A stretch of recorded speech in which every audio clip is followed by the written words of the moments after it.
And say something. Let me get a quick sound check for it. Hello, hello, All right, hello. that looks perfect.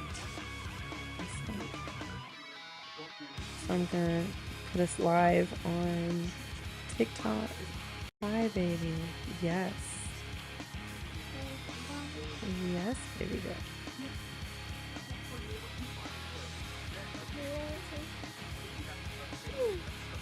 Okay. She's just having people up here.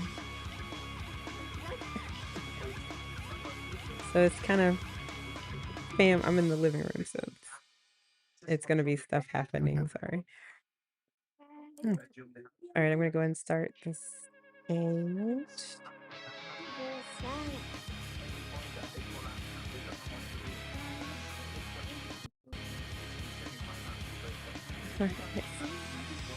Well, hello.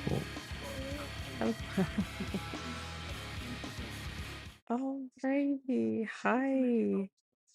So we are live and in effect. Hello, friends. Welcome in, welcome in. Come on in. Hi, Lee. Hi, everybody watching from wherever you're watching from. Welcome. True. This is our inaugural, brand new, brand spanking new workshop series at a digital ground game, which is a political action server on Discord, where we do a lot of phone banking and house canvassing and all kind of different things. We also have really amazing programs, and one of those is our debate nights, which we host every Saturday with RetroPhoenix, who's now my co-host for True. this new show that we're gonna do, which is really designed to help you become a better debater. We want to make sure that if you're coming up on the stage on Saturdays, or if you're embarking on a Thanksgiving dinner, or whatever the case is, that you have tools at your disposal to help you to, become better at getting your point across, trying to move people to your side. Klaus, Klaus, Klaus, give me the remote, please. It's loud as all get out. World Cup madness. So this is True. the intention is that every week on Friday, which is a day before our debate night program, we will have debate night prep. So we're going to pick a topic, whether it be, you know, ABs or uh, the Schmeth penalty. We're on TikTok, so we have to use Oh, different okay, okay. language today. We can curse, but we just can't say things like Ms. Mail, and stuff. So it's weird. But but ultimately, we'll pick a topic or a fallacy. Like we'll talk about the Gish Gallop, or we'll talk about Mott and Bailey's. We'll pick a specific subject that we'll get into. But we're also going to offer this space up to the people who are going to be coming into our Saturday debate nights as Mhm. contestants. Is that the right word? As debaters. Yeah, So that debaters. yeah, so that they can have some prep time with us before we actually put them out into the fire on that following Saturday. We're actually in the middle of our tournament. We're just approaching our semifinals of our summer tournament. So True. 2 more we're weeks. yeah, very excited to have this new sort of space to help facilitate, hopefully, that becoming an even better program for you guys. I don't know how it can get any better because Retro's done such a great job with it so far, but I digress. Of course. um, Ultimately, today, though, because this is our first one, this is kind of our pilot just to see how it goes. The subject we're going to be talking about is our debate. True. Yeah. Right, because we're in the middle of our summer tournament. We had a bit of an overlap with a huge holiday, Independence Day, 250th anniversary of our country. So we were expecting low viewership, so we didn't want to have a tournament night on the 4th of July. And so Retro made the decision to go ahead and postpone tournament related debates and to put he and I head to head. And so that we Well, yeah, I did. mean, none of the debaters can make it, so I was like, why not, Instead of us Yeah. just sitting there the whole time, okay. I mean, Yeah, you used to be back on the panels and stuff, so true. thought it'd be good to get off the rust. Yeah, yeah, we did. And I feel like we dusted off that rust pretty great.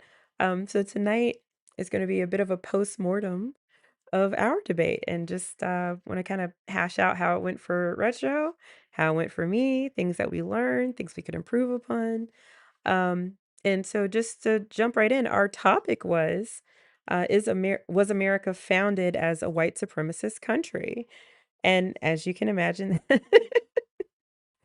a lot of um a lot of conversation ensued even beyond, I'd say, our Bro, 35-minute open debate time. it was Uh, like 2 hours or we were something. like 2 hours in. So we had people coming True. up from the audience to talk, and I mean, it was really a pretty phenomenal night. So overall, there's a lot to get into. After the debate, Retro and I touched base a little bit. We both expressed we had a really good time. But we haven't actually dug in, so I'm excited to do that with you. So I'm going to throw you right into the fire pit. Tell us how things went for you. What was your feeling space when you walked away from it? And then maybe we can dig into your prep work that you put in and kind of the stance that you took a little bit. Yeah. Um, hmm. Definitely could have done better. I would say for the most part though that like hmm. I don't know, it's such a cheap like takeaway or some shit where it's like it definitely feels like the truth is somewhere in between where like it's the foundation of the country and shit was probably like more white supremacist than like I would like to admit or some shit. But like and then at the same time I don't think it was as white supremacist as you take it to be. Well, I agree. I think we actually came to a good agreement on that. But as you were approaching the debate, which we kinda ideated only a few days before doing it, so there wasn't Bro, yeah, much, yeah. like, actual research or debate time. But I guess, like, if I were to say what I think your approach was, I think it was genuinely to try to kind of find that, I don't know, like, that thinking, feeling space for the actual founders, and Mhm. try to say, well, if they weren't coming from a white supremacist place, then the founding itself couldn't have been coming from a white supremacist place. But is that correct, or what would you say your approach was? I think on the face of it, I don't know. I don't know if it's like a semantics thing and we should have talked about it more. But like, I guess when you say the founding of something, like if I were to found a hospital or something, like there's a kind of idea of like, okay, the purpose of it is like help people like recover and deal with illnesses and shit. And so when I hear like America was founded as a white supremacist nation, I kind of do the same thing of like, okay, so the purpose of it is to kind of like a hospital is to like help people where the fuck it being white supremacist, the purpose of it is to like uh keep white people up and other races down. Interesting. And I feel like that was the impasse that we actually came to and I think overcame. So Mhm. as we kind of move through the debate, I love that we actually, like, I think at the beginning we did establish, like, definitionally what we were, kind of arguing about. Like, white supremacy was this system of oppression that was designed to favor white people as opposed to minorities. Um, and so that was the definition. But I think as we moved into the actual meat and potatoes of it all, it seemed Mhm. like it was just more about like, oh, racism or about um yeah, like it just was the water we were swimming in at the time. And so I think I had to kind of move myself to understand that as white people, kind of facing these hard truths about our country and its founders, that's a hard, row to hoe. So, like, I can imagine that I it's don't not know. I don't think so. pleasant. Like if the topic was like America was founded on white supremacy, I'd be like, okay, yeah, 100%. I mean, we had slavery, you could like a white person could literally own another person, shit's fucking crazy and stuff. Yeah. But yeah, it's it's that saying it was founded as a white supremacist nation, like that kind of like I feel like that's a bridge too far for me, I guess. And I guess that's where the semantics was with the on versus as, not with what is white Mhm. supremacy. Um, Yeah, yeah, yeah. but even so, like, I still feel like a lot of the arguments, not even you, but even like, what's the gentleman who came up towards the end? Uh, Discordius or something? yeah, some whatever it was. He was very much taking it personally. Like, as a white person, this is my thoughts on this, and I don't like to be called racist. So if I agree that America is racist, then, you know, I'm agreeing that I'm racist or that I'm okay with it. And it's like, no, you got to take yourself out of it. Again, it's not about any one person's, you know, racisms. Cause again, like Mhm, black people can be just as much victims of white supremacist ideology as anybody else. I mean, so if you have again like a black doctor who's taught that black people and white people use different blood pressure medications when that's not necessarily needed, or that black people, mhm. yeah, we have thicker skin than white people, and we really don't, but that's actually taught in medical schools and stuff. Like that's really where again, systemically, it's an issue. So, I think but I feel like it's hard to get over that hurdle of the taking it personal of it all. Like, do you feel like you were being confronted as a white man, like, in this conversation? Uh, I know, I think it's just, like, the thing I've pointed out before where I feel like sometimes you take, like, race way too big into an aspect of it, of, Mhm. like after, like, looking back through it and shit, like, I couldn't find any historians being like, "Ah, yes, the Revolutionary War started because of slavery and stuff." Now, was it a factor? 100%. Like, Britain Sure. being like, "Yo, if the slaves rise up, they get their freedom and shit," and then, the things going back on England and all that stuff.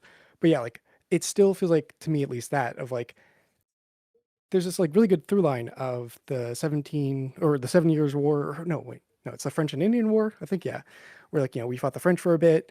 That put Britain to a bunch of debt.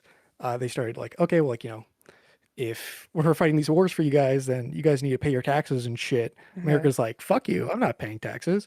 There's a little bit of like, Yeah. America wanted to expand further west, and England's like, no, fuck you, you're not allowed to go any further. But yeah, Mhm. I couldn't find that through line of it was because they wanted to keep their slaves and that's why. Well, I mean, think about that. Like, why were they trying to expand west? What were they fighting to do with those new states that would have been in the West? They wanted them to be slave states, so that was kind of that was actually a big part of why the Civil War actually happened.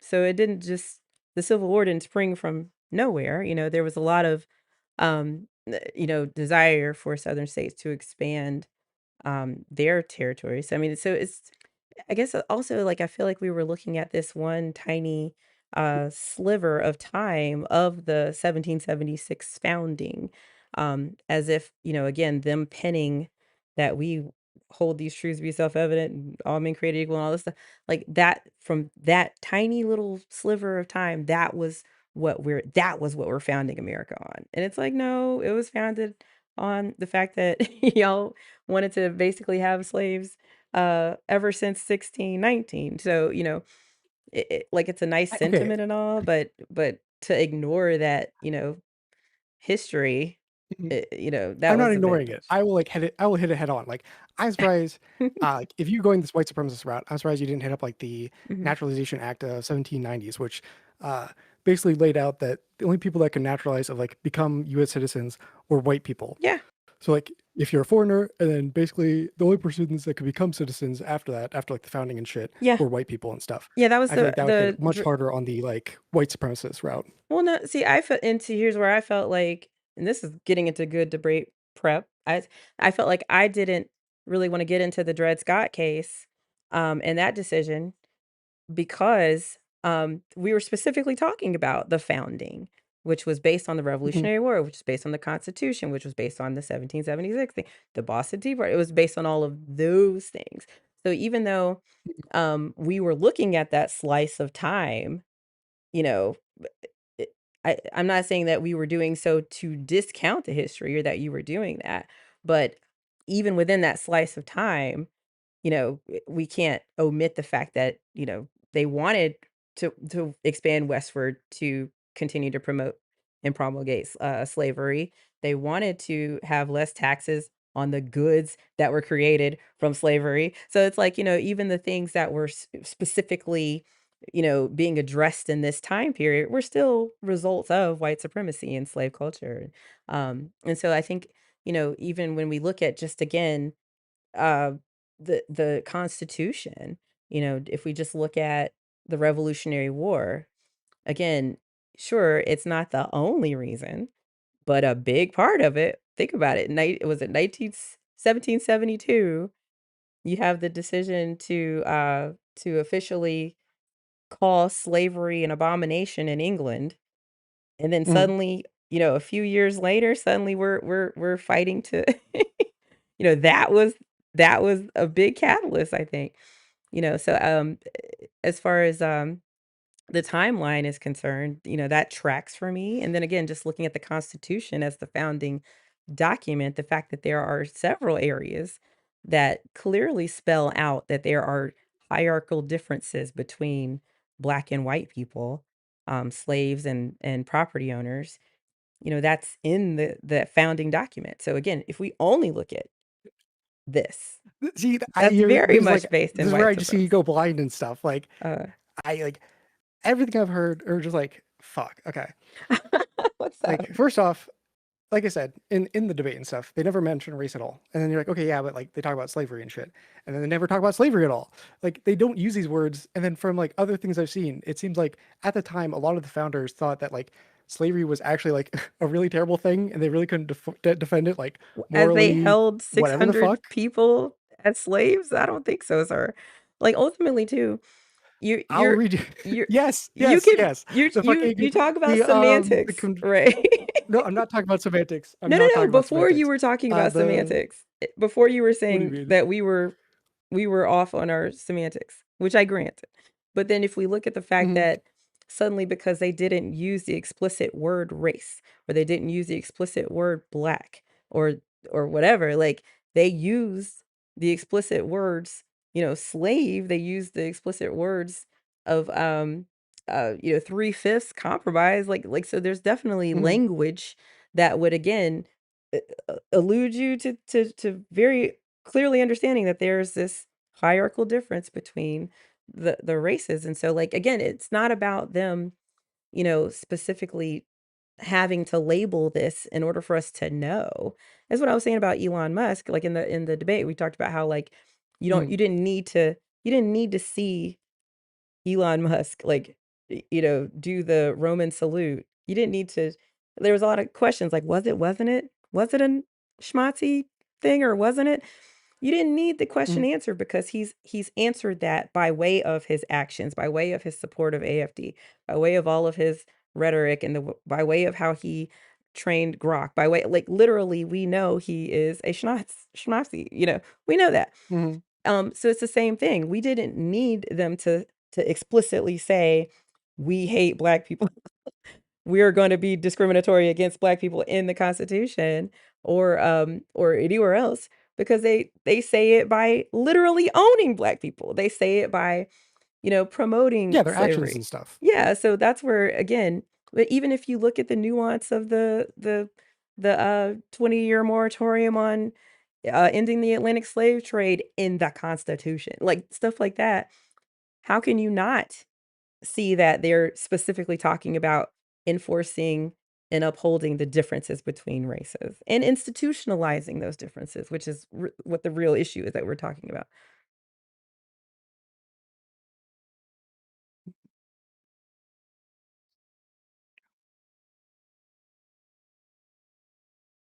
Okay, fuck. Um, how can like I? Is there any way I can convince you of their state of mind being this way? I think we landed on the same page. I think again, nobody's saying, at least I'm not saying, that they did all this in order to intentionally and specifically create the United States of America as some sort of white supremacist bulwark, you know? That I don't think that was ever, you know, like a thought in their head that, "Oh, we hope that 100 years from now that everything is just as white supremacist as it is now." I think they absolutely did want for us to improve. I think a lot of them, even the slaveholding ones, Thomas Jefferson, clearly expressed his consternation with, owning people and, clearly they had grapplings and inner turmoil about slavery. So um, it's not that I'm here trying to say again that America was founded as a white supremacist nation, um, in order to, keep it that way or that that was the end game. It's just more so like that it was founded as a night as a white supremacist nation at that time and place, at that space and time. There's no separating the two. And I just genuinely think looking at how white supremacist America is today, I don't see how again we can't decouple that from its foundations. That's all I'm saying. Because like I would say this is like the foundation of like a white supremacist nation. This is the cornerstone speech by the Vice President of the Confederation, and he says, "The new Constitution has put at rest forever all the agitating questions relating to our perpetual or peculiar institution, African slavery, as it exists amongst us, the proper state status of the black in our form of civilization. Uh, this was immediately cause of the late rupture in the present revolution. Jefferson in his forecasts had anticipated this as the rock upon which the old Union would split. He was right. What was conjecture with him is now realized as fact, but whether he fully comprehended the great truth upon which that rock stood and stands may be doubted. The prevailing idea entertained by him and most of the leading statesmen at the time of the formation of the old Constitution were that the enslavement of the African was in violation of the laws of nature, that it was wrong in principle, socially, morally, and politically. It was an evil they knew not how well to deal with. But the general opinion of the men of that day was that somehow or other, in the order of providence, the institution would be, I don't know this word, it's basically like would pass away. Those ideas, however, were fundamentally wrong. They rest upon the assumption of the equality of races. This was an error. It was a sandy foundation, and the idea of government built upon it. When the storms came and the winds blew, it fell. So I would say this is a white supremacist nation. They're saying races are not equal and that we are better. And then you yourself said that in order for us to even have a constitution, they had to remove all this language from it, in order to appease these very people. So in Yeah. order to make that compromise with this group that is clearly saying we need to we need to be a white supremacist nation. Again, to me that makes it very clear in my mind that they merged and melded themselves, they T1000 themselves with this very, racist, very white supremacist group. So how do you not get Yeah. that on you? How does that not then bake into the cake of this thing that you built? So I mean again, you said it yourself, like they restructured the Constitution around appeasing and Okay, capitulating can you to address these this people. of like the person of the Confederacy being like, okay, the general opinion of the day was that like basically this was all wrong, and that there's an assumption of equality of the races, and that this guy's like, well, they're wrong That's what I'm saying. because Like it's not so, equal. but and then they brought him into the fold. They totally took that No, sentiment. no, no, they didn't. This is the Civil War guy. Well, They well, probably didn't bring this guy into the fold. well, during the Revolutionary War, they Yeah, brought that guy into the fold. I mean, I'm saying, like, if we're looking at the literal founding of this country, like, that's that to me is just spelling it out plain and simple. Like, we know it's white supremacists because the group can that you address? clearly says it's white Can you address what supremacists. I brought up here? Yeah, like it. if they're saying that the races are unequal, that white people are better, and then that's who we're bringing into the fold,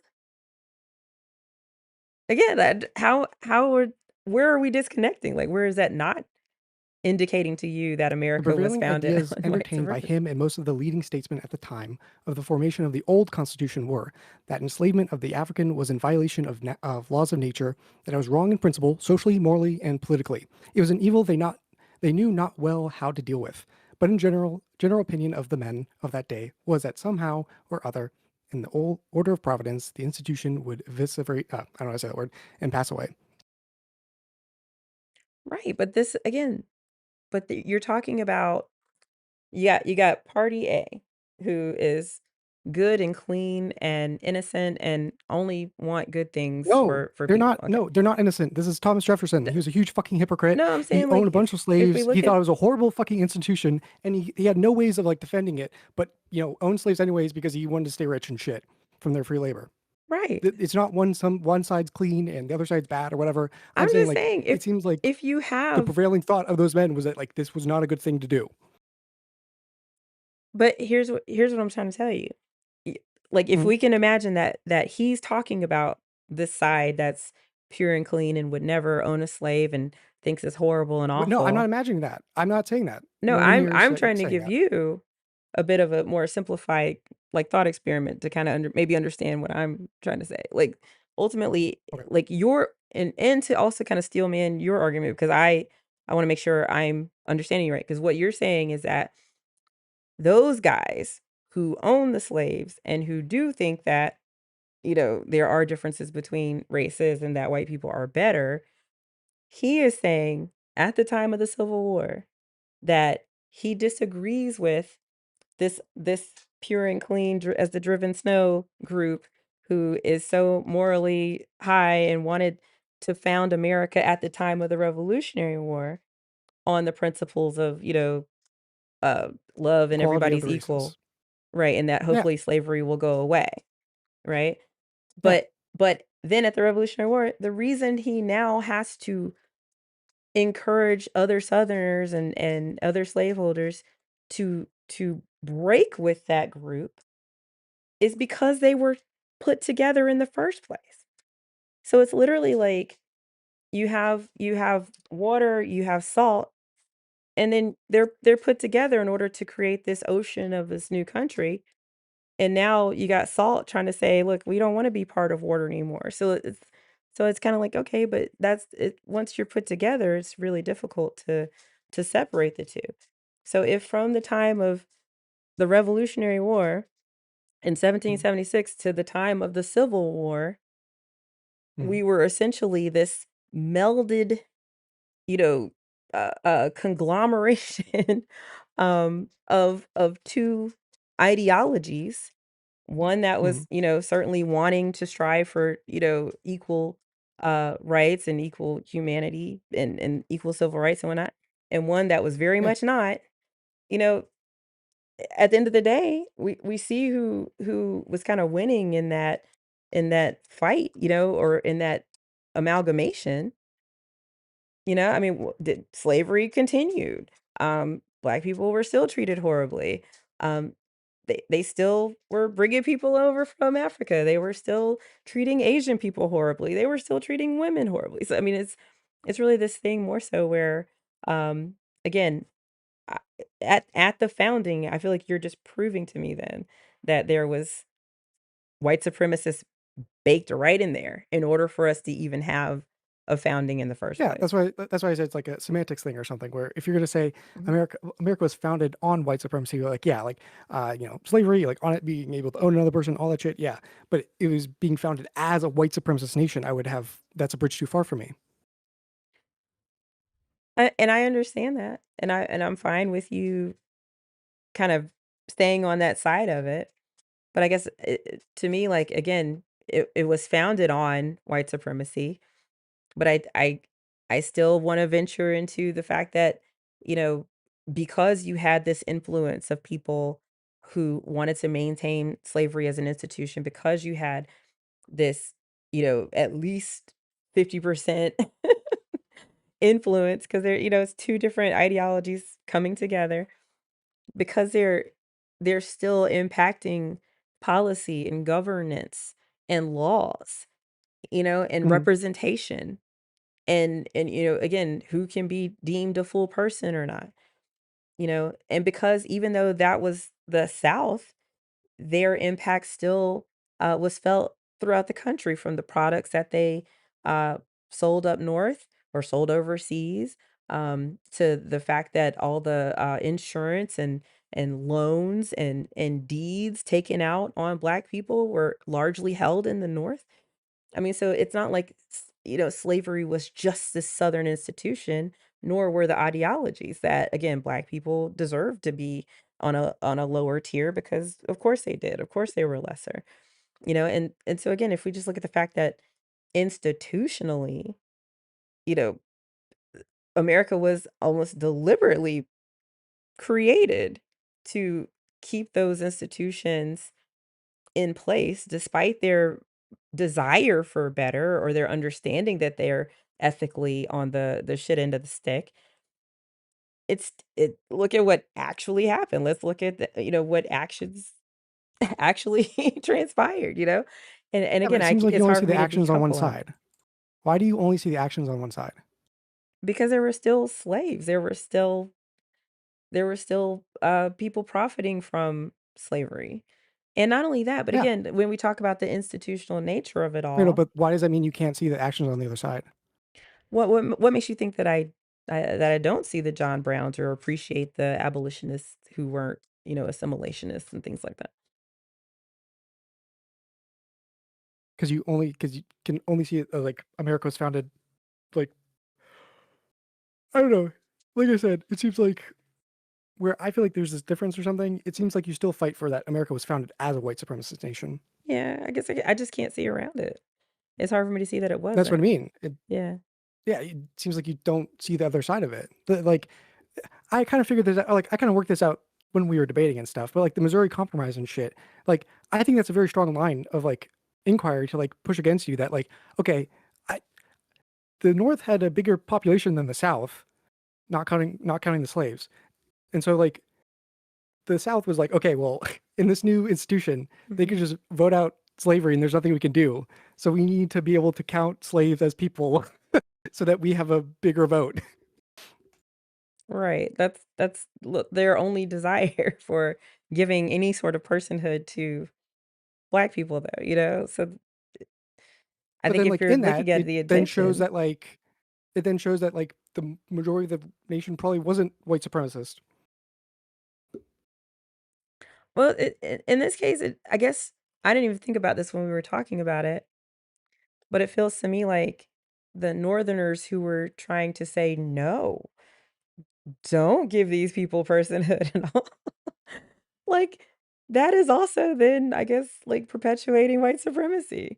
So it's almost like, yes, just because the actual slaveholders wanted to give some level of personhood to Black people, not for them to be people, just so they could benefit from it. But still, even if we take it that they were seeing these people as human beings and really wanted them to have, to count in the vote or in what do you call it, where you every 10 years Census. the census. Yeah, Mm. it's like even if we look at it that way, the pushback to get that you get from the North and to say, "No, these aren't real people. We want you to consider them less than people." Like that's just as white supremacist to me. You're literally saying on a hierarchy then that just because the roles have flipped and now No, suddenly the North is saying that these aren't real people or trying to push for them to be considered less than, a whole person. yeah, I think that's a defensible position. If I was in the North, I'd be like, no, like if you're keeping them a cattle, well, from the position of I want to get rid of slavery and stuff, I would think it's extremely crazy to give them a vote, but then it just goes yeah to their master or some shit like this. Like no, this isn't okay. Right. But you can't decouple like the leeway you're giving the slave owners? Like, you're trying to say on one breath that the slave owners No, no, you're just saying are no, not you're just white sup saying that like Go the ahead. northern people that were like you're saying that like the northern people that were like trying to get rid of their vote is also white supremacy or some shit. No, I think you're trying to say that for them to want to give any level of personhood to Black people, that the Southerners wanting to give any sort of No, that's personhood. not my point at all. That's not my point at all. My point is that Okay. the South had less of a population than the North, and with how the situation, how the government is set up, that they could see the writing on the wall and be like, "Oh fuck," they could just vote out slavery, and there's nothing we could do about it. And so we need this Missouri Compromise, or not the Missouri Compromise, sorry, the fucking three-fifths compromise to empower our vote by counting people we call cattle as being people. Interesting. You know, this whole time thank you for breaking that down, because this whole time I genuinely thought you were trying to give some No, grace to the slave owners, like, "Oh, they see no, them as people. They see them no. as people, that's why they're trying." Okay, so you're just saying more so that they were being reactionary to the imminence of slavery being removed. Yeah, and like that's what we're saying. Like the vice president of the Confederacy being like, Oh. most of like the general opinion at the time was that this was like a great evil and you couldn't defend it morally or whatever the fuck. That like the southern states were like, okay, okay, we need to empower our vote because the North has a bigger population, so they could just vote out slavery and there's nothing we could do about it. So we're gonna Oh, we're gonna count them as three-fifths of the person so that our vote is more powerful.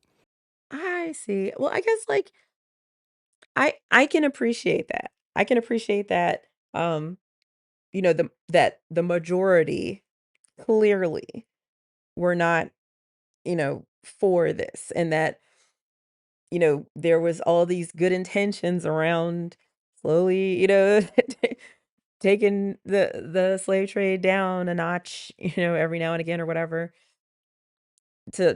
Like, I get that that was a thing. And I guess just so if we still look at the fact that, like, they didn't though.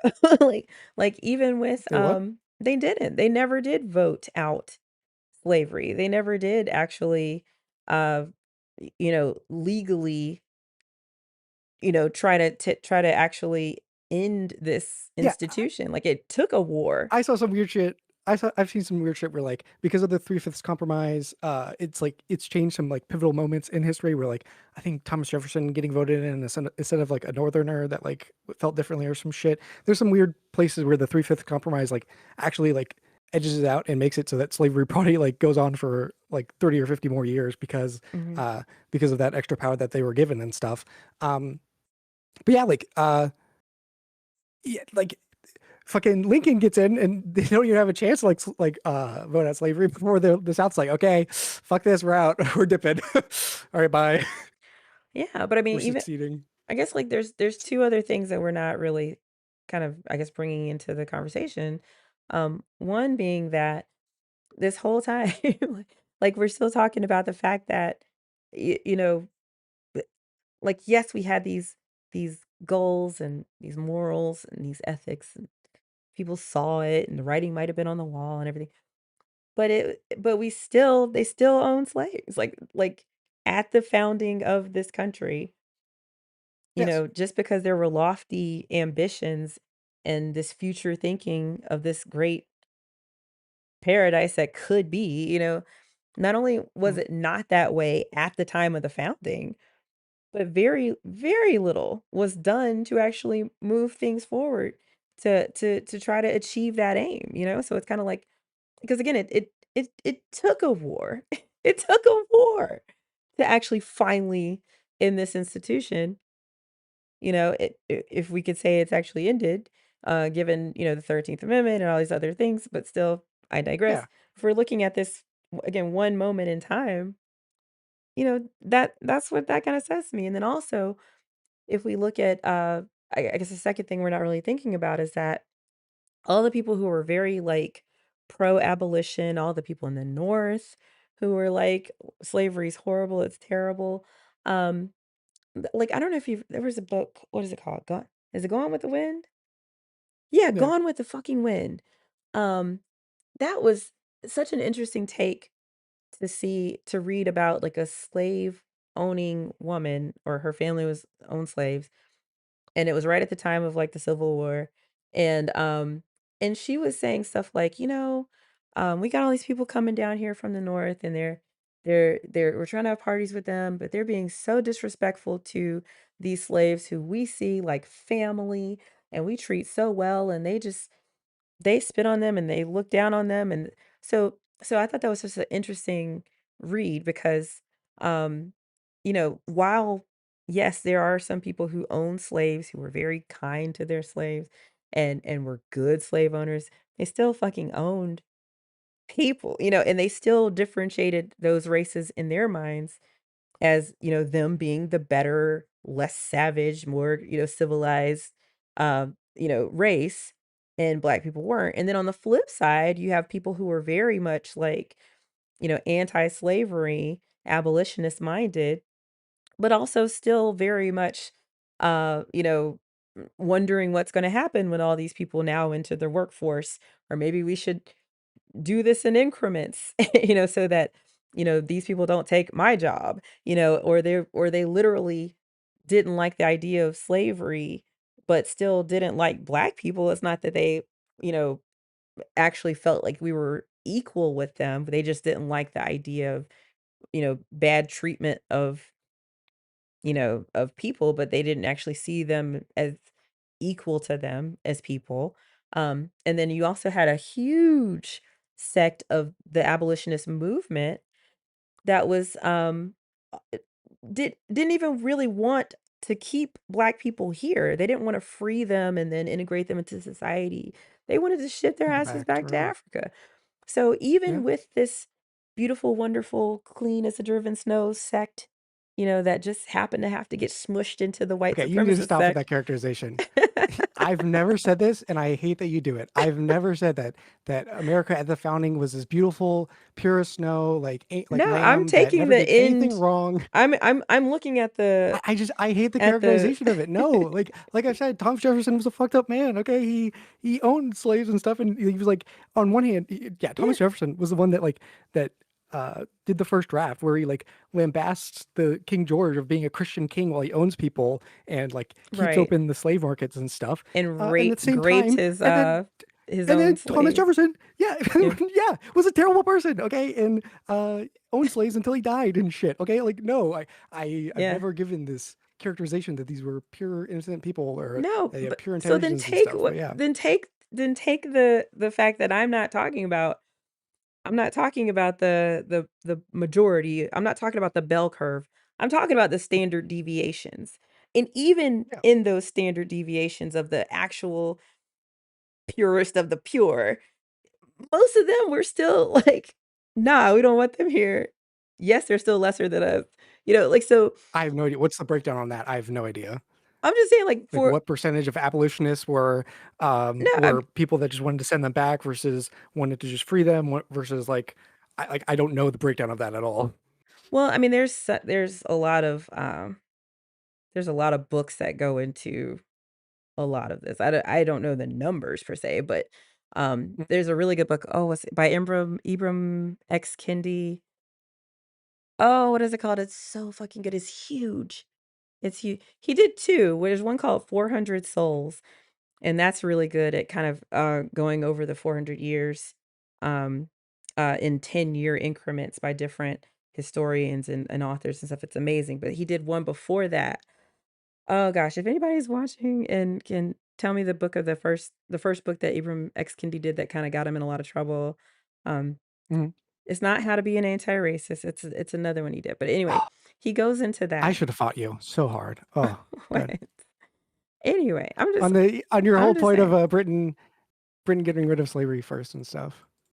Should have went by state. True. Should've gone state by state. Yes, because you're like Oh, I see I the agree. chat. Hey, Pierre. Actions speak louder than words and stuff. And then yeah, fuck, kill him.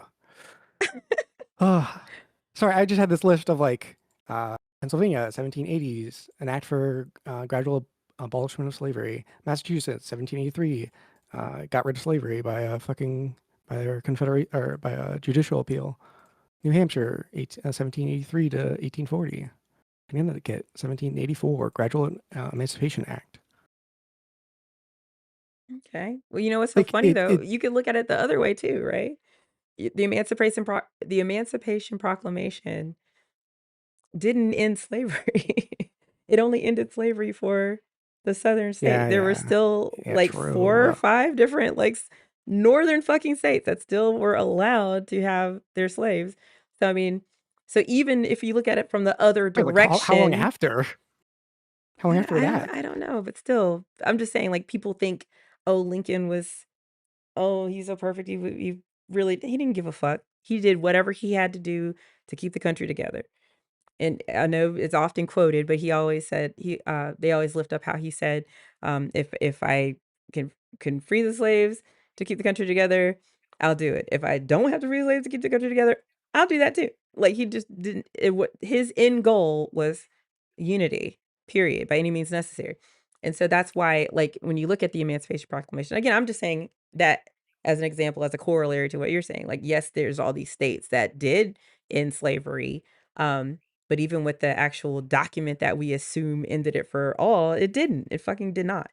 And so like that's where yeah, Enough Stamp about from the that though. Beginning. Thank you, BR. Stamp from the fucking Beginning. Such a good book. It is so fucking detailed and it really, really Mm. gets into that that whole idea of the assimilationist, and also the people who were forget what you call them, like the people who wanted people, black people to be free, but wanted them to be moved to a different country, whether that be Argentina or Africa. They just wanted us gone. Um, but yeah, so Stand I from the guess why Beginning is don't that you book. address like the things I bring up, I guess. Well, what am I not addressing? Like W- the like Massachusetts getting or ending slavery with like judicial review and shit. But that's why I'm saying like yes, that's nice that certain countries in the North actually ended slavery. But if we're trying to say that that's why America as a whole is not white supremacist because we had these pockets of, um, anti-racism, Okay, like, no, we're looking at the founding of the nation, okay? And yes, for you, it kind of feels like it was founded as a white supremacist nation and stuff. yes. And I'm saying, okay, no, for me, it's founded as like a liberal, like the first in its kind, liberal, like gradual change, small improvement over time. That all men were created equal and shit, and that yeah, they to to yeah bounce off the vice president of the Confederacy of like where they thought that the founders thought like all men were created equal and shit, or there are equality of the races, and that's where we're that's where they went wrong or some shit, and we're the Confederacy and we're gonna do it right this time, and Right. races aren't equal. Fuck. This whole and then like yeah, the states that uh would started like abolishment right after the Revolutionary War. I think it goes to show that to the like state of mind that like yeah, they did actually believe in these things. That these individual pockets of the country believed in those things. Pennsylvania, 1780s, Massachusetts, 1783. Now, to clarify, this isn't just straight up banning slavery and stuff. A lot of this is gradual emancipation, which basically means like someone that's born isn't a slave anymore. But New Hampshire, 1783, Connecticut, 1784, Rhode Island, 1784, New York, 1799 to 1827, New Jersey, 1804. Uh, I don't like your characterization that's like just small pockets. I mean, okay, well, look at New York, 1779, right? But they didn't stop issuing, deeds for slaves. They didn't stop issuing insurance for slaves. Why do you again, why is Wall Street the behemoth that it is? Where did all that money come from? It came from slavery. And so it's kind of like, yes, they might have again stopped the institution in their little pocket, but ultimately they still not only benefited from, but Why perpetuated are you saying little white pocket? That's 10 supremacy. states. Sure, but who all still, again, benefited from and I perpetuated didn't say they didn't benefit from it. Yes, I white get they do supremacy. benefit from the cheaper labor and cheaper like outputs of not having to pay Yeah, people and stuff. I'm not saying any of that. like, like I feel like I take your meaning. Like, I absolutely see where you're coming from. I don't understand what I'm not able to communicate to you to help you see where I'm coming from. Like, what is the gap maybe? I don't understand, like, how it's, how even everything you're saying to me is almost, like, proving the point for me. Like again, because they, like, still because they emancipated people or started the process or even some outright might have banned it, like, okay, that's Yeah. nice, but it's still not at the moment of the founding that we wanted to kinda talk about, and it's also not discounting the fact that, you know, you yourself say that, yes, they did benefit from the, ongoing slavery that was still happening in other places and stuff. Um, Mhm. so again, if we look at the fact that when I'm saying white supremacy, that means that the systems that were established and created at the founding of our country were institutionalized to benefit white people over black Okay, like, people. Like, to clarify, we never went over definitions, and I would not we agree to that. did! We No, did! We did at no. the very begin I have my notes. I'm going to pull it up. Mm-mm. I literally did. We said, What was it called? Fuck. I don't know. Fuck, what is that called? It's not like racism, like institutional racism or some shit. we said, "Let's agree that white supremacy doesn't just mean racism or white hoods, but that it's a system where white people hold structural, institutional, and systemic dominance over all other racial groups." We said that at the very beginning, and you were like, "Yes, okay, yes." And Beginning now of this or suddenly beginning of of the our debate? previous debate, even this, even us trying to I'll do have a to little watch bit of through a it. I postmortem. watched through it twice. I don't remember that part, but I can watch through it again. I literally read this verbatim. I read because Mhm. you and I have done enough of these to know that, you always wanna kinda have the same definition of the thing you're debating. So that's why I thought it was important for us to lift this up. So I not only said it verbatim in our actual debate, but even when we started this, I said, Yeah, I we remember wanted to when you start with said that. it at the start of this. Yeah, I Yeah, remember so that, but but I did I'll say watch it through it then again. too. So Okay. so that's all I'm saying is that if we're looking at the fact that, at the founding of the country, not only were these things still in place, even as certain states started to move away from the institution of slavery, it did not in any way absolve them of just how much they still benefited from and perpetuated white supremacy, which is, again, like the structural and institutional systems that created and upheld that difference or that hierarchy. So again, how am I off here? Like, how is it not? Yes, we can have and also, why does accepting that suddenly make America, like, besmirched in your eyes? Or does it make it where you think I don't like America as much? Or, like, I don't believe in the promise that all men created equal had or held? No, Like, it's just like it's just straight up like autism or some shit. I just don't. I think it was more so founded on like the liberal tenets and like yeah, all men were created equal and like uh these words didn't just mean like nothing or some shit.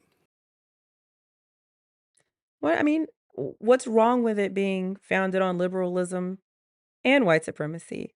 Like, how do you how do you have difficulty accepting that those 2 things can be true?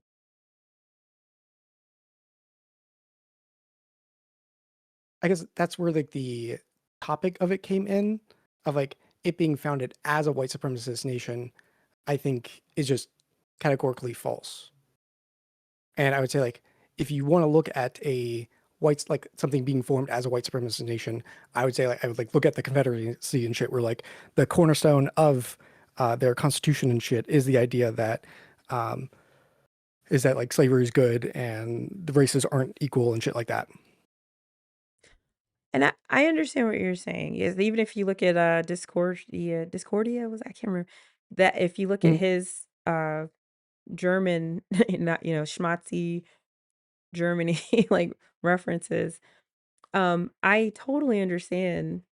I totally understand what y'all are trying to say with this. Like, that if you were based on white supremacy, then Yeah. it would have looked a lot different or whatever. But then it's like, I don't know, first of all, did it look that much different? Like you're talking about, okay, schmatzy Germany, oh wow, they ended up unaliving all these Well, no, people, and I was then talking about Confederacy, but yeah, he yeah, did but bring up. sure, but when the Confederacy was allowed to run ramshod without any sort of checks and balances, um, you know, I'd venture to say just as many people were unalived, just as many people were put into places um that they didn't wanna be, just were made to work when they didn't want to, weren't getting paid, where their families were taken from each other. So the very outcomes that you're trying to say, uh, happen from a strictly, intentionally white supremacist country are the very outcomes that fucking happened in America. So it's kinda like, okay, well, then again, it just to me, it just proves my point. Like, in my mind, it's like, "Oh, well, then we definitely were based on white supremacy because literally A to B, it's the same exact thing that happened with these country who stated their intention as opposed to You're telling just me you can't hiding it in the understand the difference shadows." between. You're telling me you can't understand the difference between the Constitution and the Confederate Constitution. Of course I can, but I'm saying, like, the Confederate Constitution essentially was what was in place, essentially, for the time between the Revolutionary War, of course, even before that, all the way to when the Civil War had to happen. Like, they were still operating under that, that was their operating system. That was the bug. That was the feature, not the bug, you know? Like, am I wrong? Like, is like, I just do not see Yes. how I'm wrong. Yes. Further on in the Cornerstone speech, he says, "Our new government is founded upon exactly the opposite idea. Its foundations are laid, its cornerstone rests upon the great truth that the black is not equal to the white man, that slavery, subordinate to the superior race, is his natural and normal condition. This, our new government, is the first in the history of the world based upon the great physical, philosophical, and moral truth. This truth has been slow in the process of its development, like other truths in various departments of science." So here he's like Yes, tying in like race-based science and stuff. But yeah, but this is who was essentially in power just as much as those more ideological liberal people. This is who was in power until they had to have a war to stop that. And again, no, I was saying what you cannot tell the difference between the Constitution and the Confederate Constitution. yes, of course I can, but what I'm telling you is that that Confederate Constitution is what they were operating from the entire time. It's turtles all the way down, so again, how is it Okay, not there's you, and then there's the vice president of the Confederacy being like, "This is the first time in history that this truth has been shown." Like, and we were founded on the exact opposite idea. Like they were talking about how uh, what was it? Uh, Assumption of the equality of races, and we're founded on the exact opposite truth. right, which is why they reached an impasse and had to go to war. But until that happened, they were still in charge of the southern states. They even though we're supposedly United States of America, and that's all great, they still were under those same operating systems. So just because Massachusetts and Pennsylvania were it's just like you were saying, like, they were under their own operating systems where they didn't want slavery you know, but the southern states were not. Their operating system was white supremacy. And so Yeah, we were talking about the founding of the United States. right, right. And the United States is more than one state, right? So if we Yeah, look at the actual, you know, the compendium of these states as one thing, you have to look at all the parts that make the whole, and half of those parts or a great deal of those parts were clearly, blatantly white supremacists. Even if we move outside of any of this, even if honestly, like, if the U.S. Constitution at that time in 1776 said, you know what, fuck it, let's free all the slaves. We're going to be a totally, not slaveholding country moving forward. Like it still would have been like baking in a lot of the white supremacist ideology that had just been steeped in the culture since 1619. There still would have That's been crazy. there still would have been Also, the same, because the same exact thing that happened once slavery was ended would have just happened a little sooner, where black people were still not allowed to get houses where they wanted, not allowed to go to school, not allowed to marry who they wanted, incarcerated at higher rates, still essentially slaves under indentured servitude systems and yeah. sharecropping systems. I mean, so again, if we're looking at like white supremacy and the baked in idea that our systems and our methods of governance and the way that all of our systems, education, medical, legal, criminal justice, all of our systems, like inherently put white people over black people. Yeah, I would That's have what never we're went to that debate. arguing. Okay, two things. One, for context for the person on the side, um, I would agree with mostly what you said of like the context of this. But I would say like the country we love was founded with pure and liberal values. I wouldn't say with pure. I would just say like liberal values. Like yeah, I don't. Yes, I would say I like agree. It America. was, and it is. I would say And like it was, America. Yeah, definitely has like its hands dirty and stuff. But yeah, but like I'm with you. I think it was founded on liberal values. And it was founded as a white supremacist country. And I think again, we're like as not as in to be in perpetude or whatever, not okay. as in this is what we What want was it to the be, but as in that's literally how what was baked in at the start. That's literally what I'm okay? saying. The fact that you granted that if we could, if America, the founding of it was just like abolishing all slavery and shit, even that wasn't like good enough. Like it feels like it never could have been good enough for your like standards. It's Like, not good enough for my standards today. So no, absolutely the fuck not.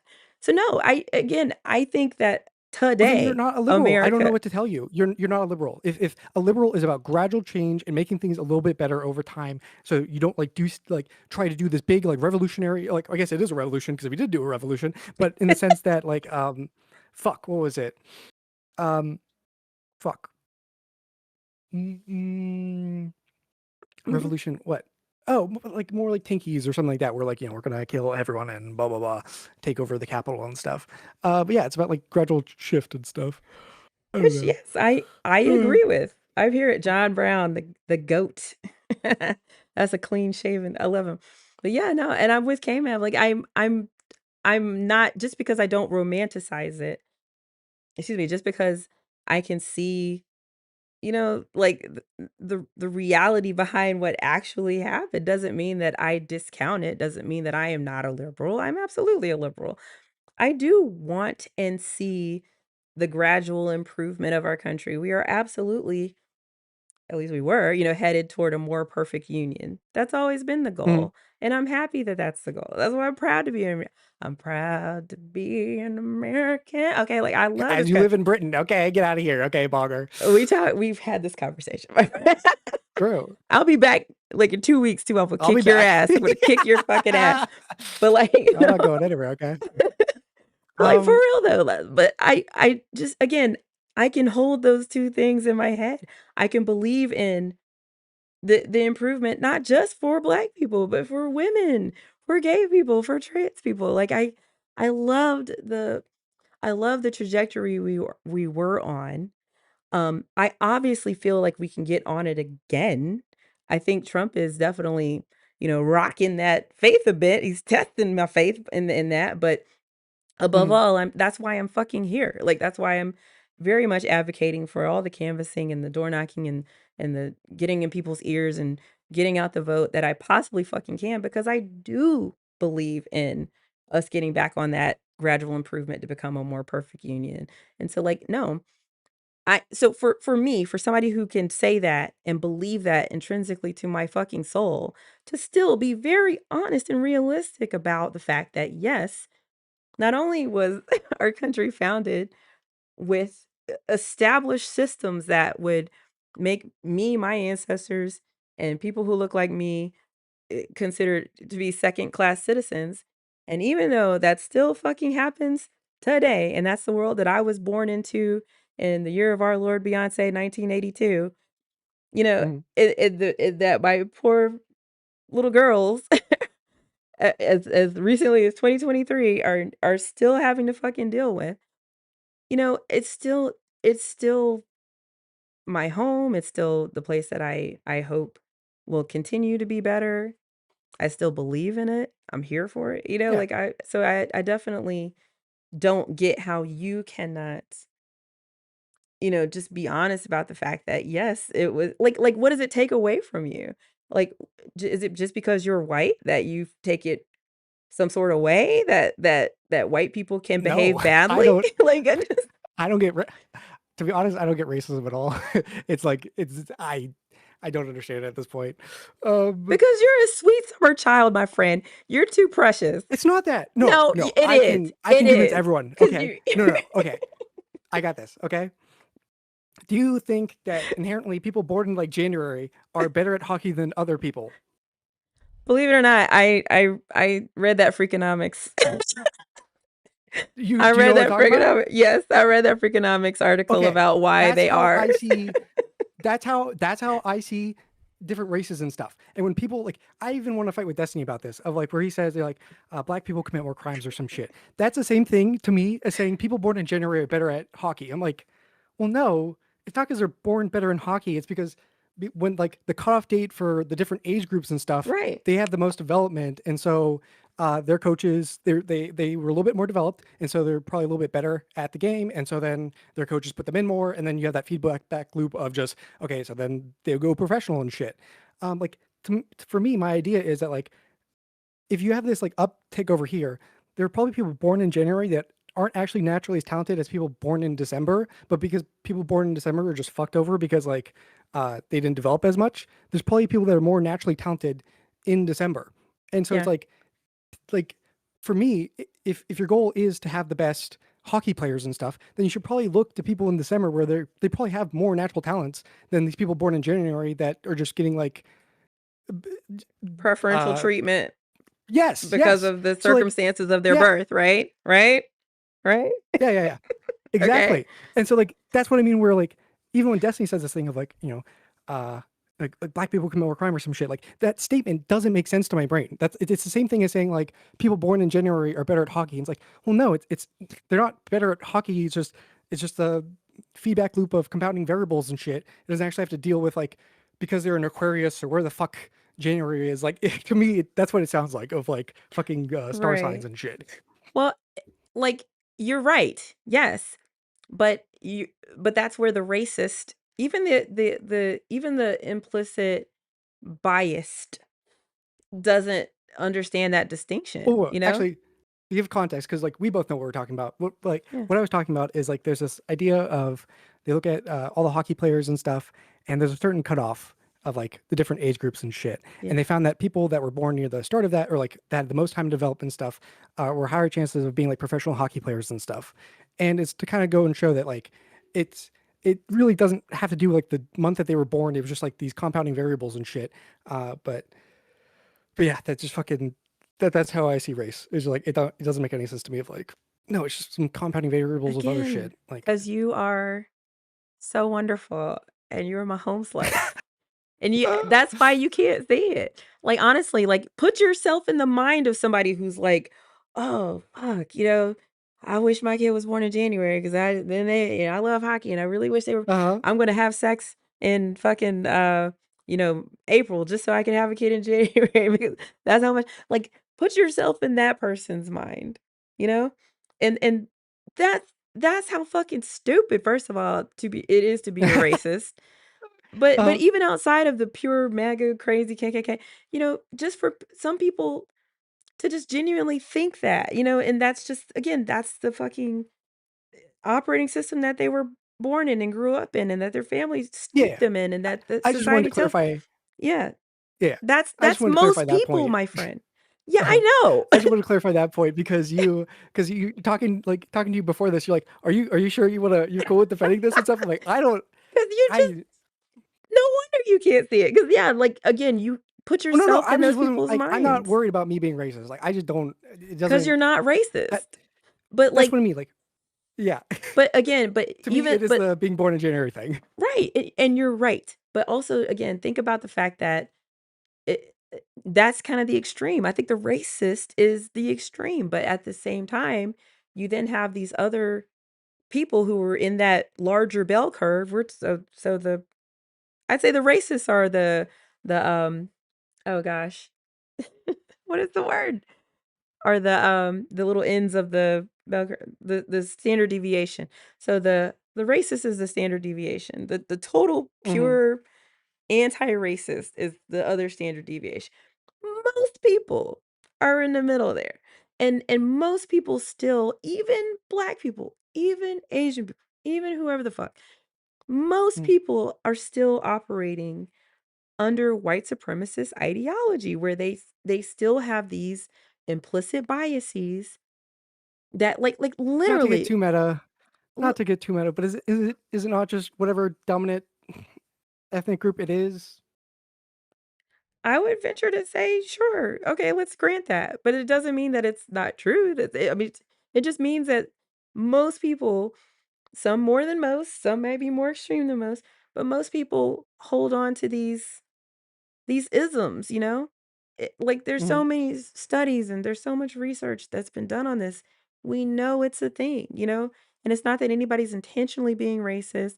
It's not that anybody, or most people want for black people to suffer or anything like that. It's just that, you know, when again, the system itself is set up so that, if you have a certain name that sounds a certain way, you get less opportunities, or if you have a certain skin color, you're going to have a harder time getting into school, or you just have to work that much harder to get the same thing somebody who's white just gets on strength, like like of course we could just say so many examples.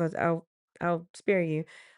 All I'm saying is that if we look at the fact that that's most people, like that's the Yeah. Okay. water Okay. that To walk back a little bit, the I'm reason, swimming yeah, in. to walk back a little bit, that's why I mean, like, when you said if you're gonna give like the like, what's that word? Academic, like Right, right. institutional racism and blah blah blah, like, and that was like the or, like, what's the word? Whatever, like the topic was and stuff. Like, yeah, I would have just auto lost that debate, or I just would have given up for where the fuck. Because like, yeah, fucking. Oh, another route you could have gone down is like the laws that Virginia put in place and stuff before the Revolutionary War and stuff. Like, it was just like, yeah, like black people could vote, blah blah blah. Like, there was some crazy shit.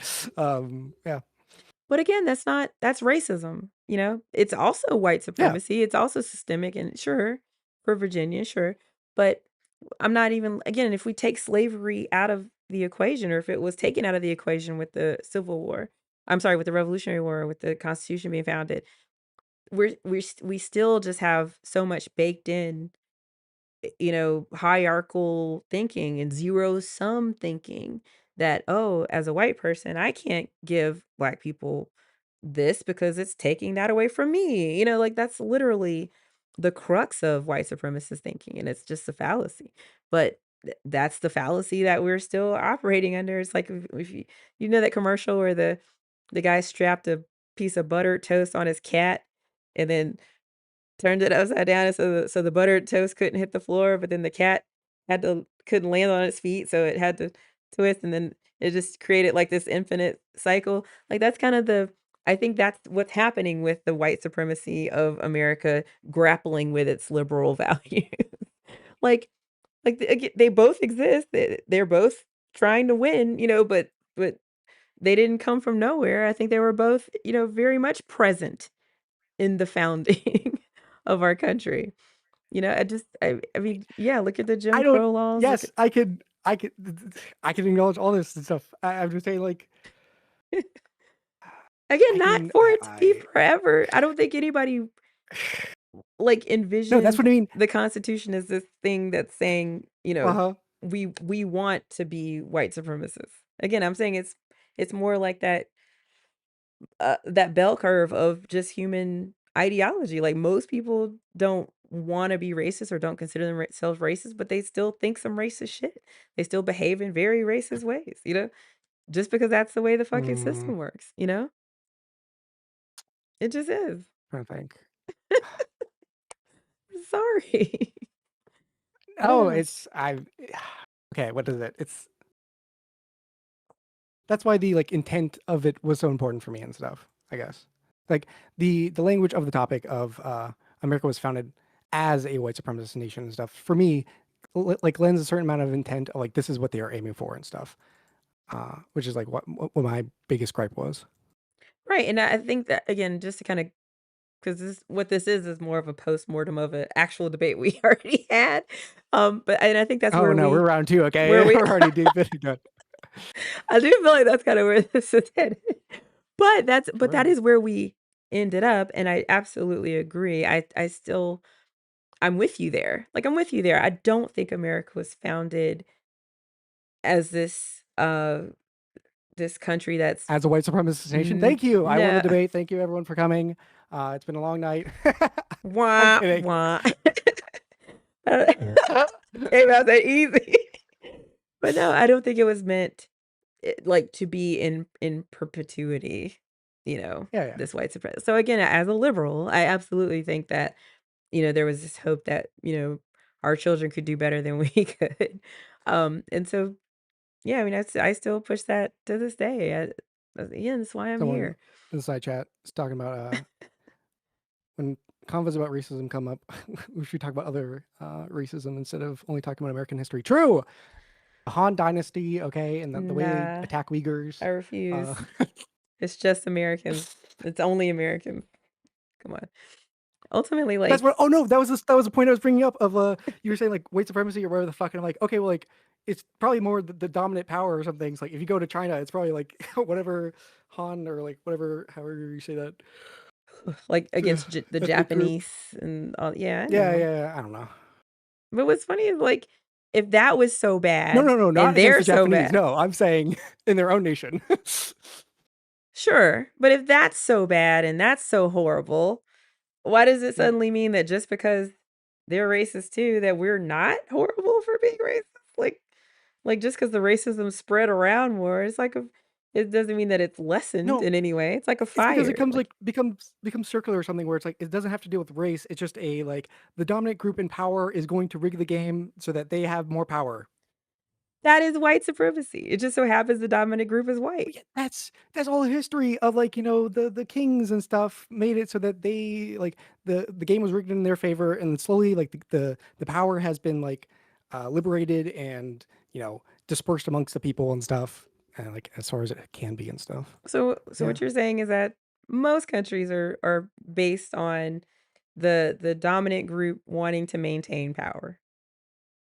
Yeah, I think Destiny's like touched upon this or something where it's like um the how do I say this? Ha Like the minimum wage being raised would benefit the largest companies because they will have the most to like be able to absorb that shock in input for wage values and stuff. Like when you're talking about that, they're the biggest companies are always better absorbed to handle most situations than smaller companies that has like less resources than them. It's just like that's what happens because they have more. just heard my child fall Oh off the no. bed. My husband's got her, I think. I was just I don't know if you Yeah, heard the that. rich basically type shit. Sure, but okay, and I just feel like, again, that's proving my point. Like, they baked it in. They baked it in.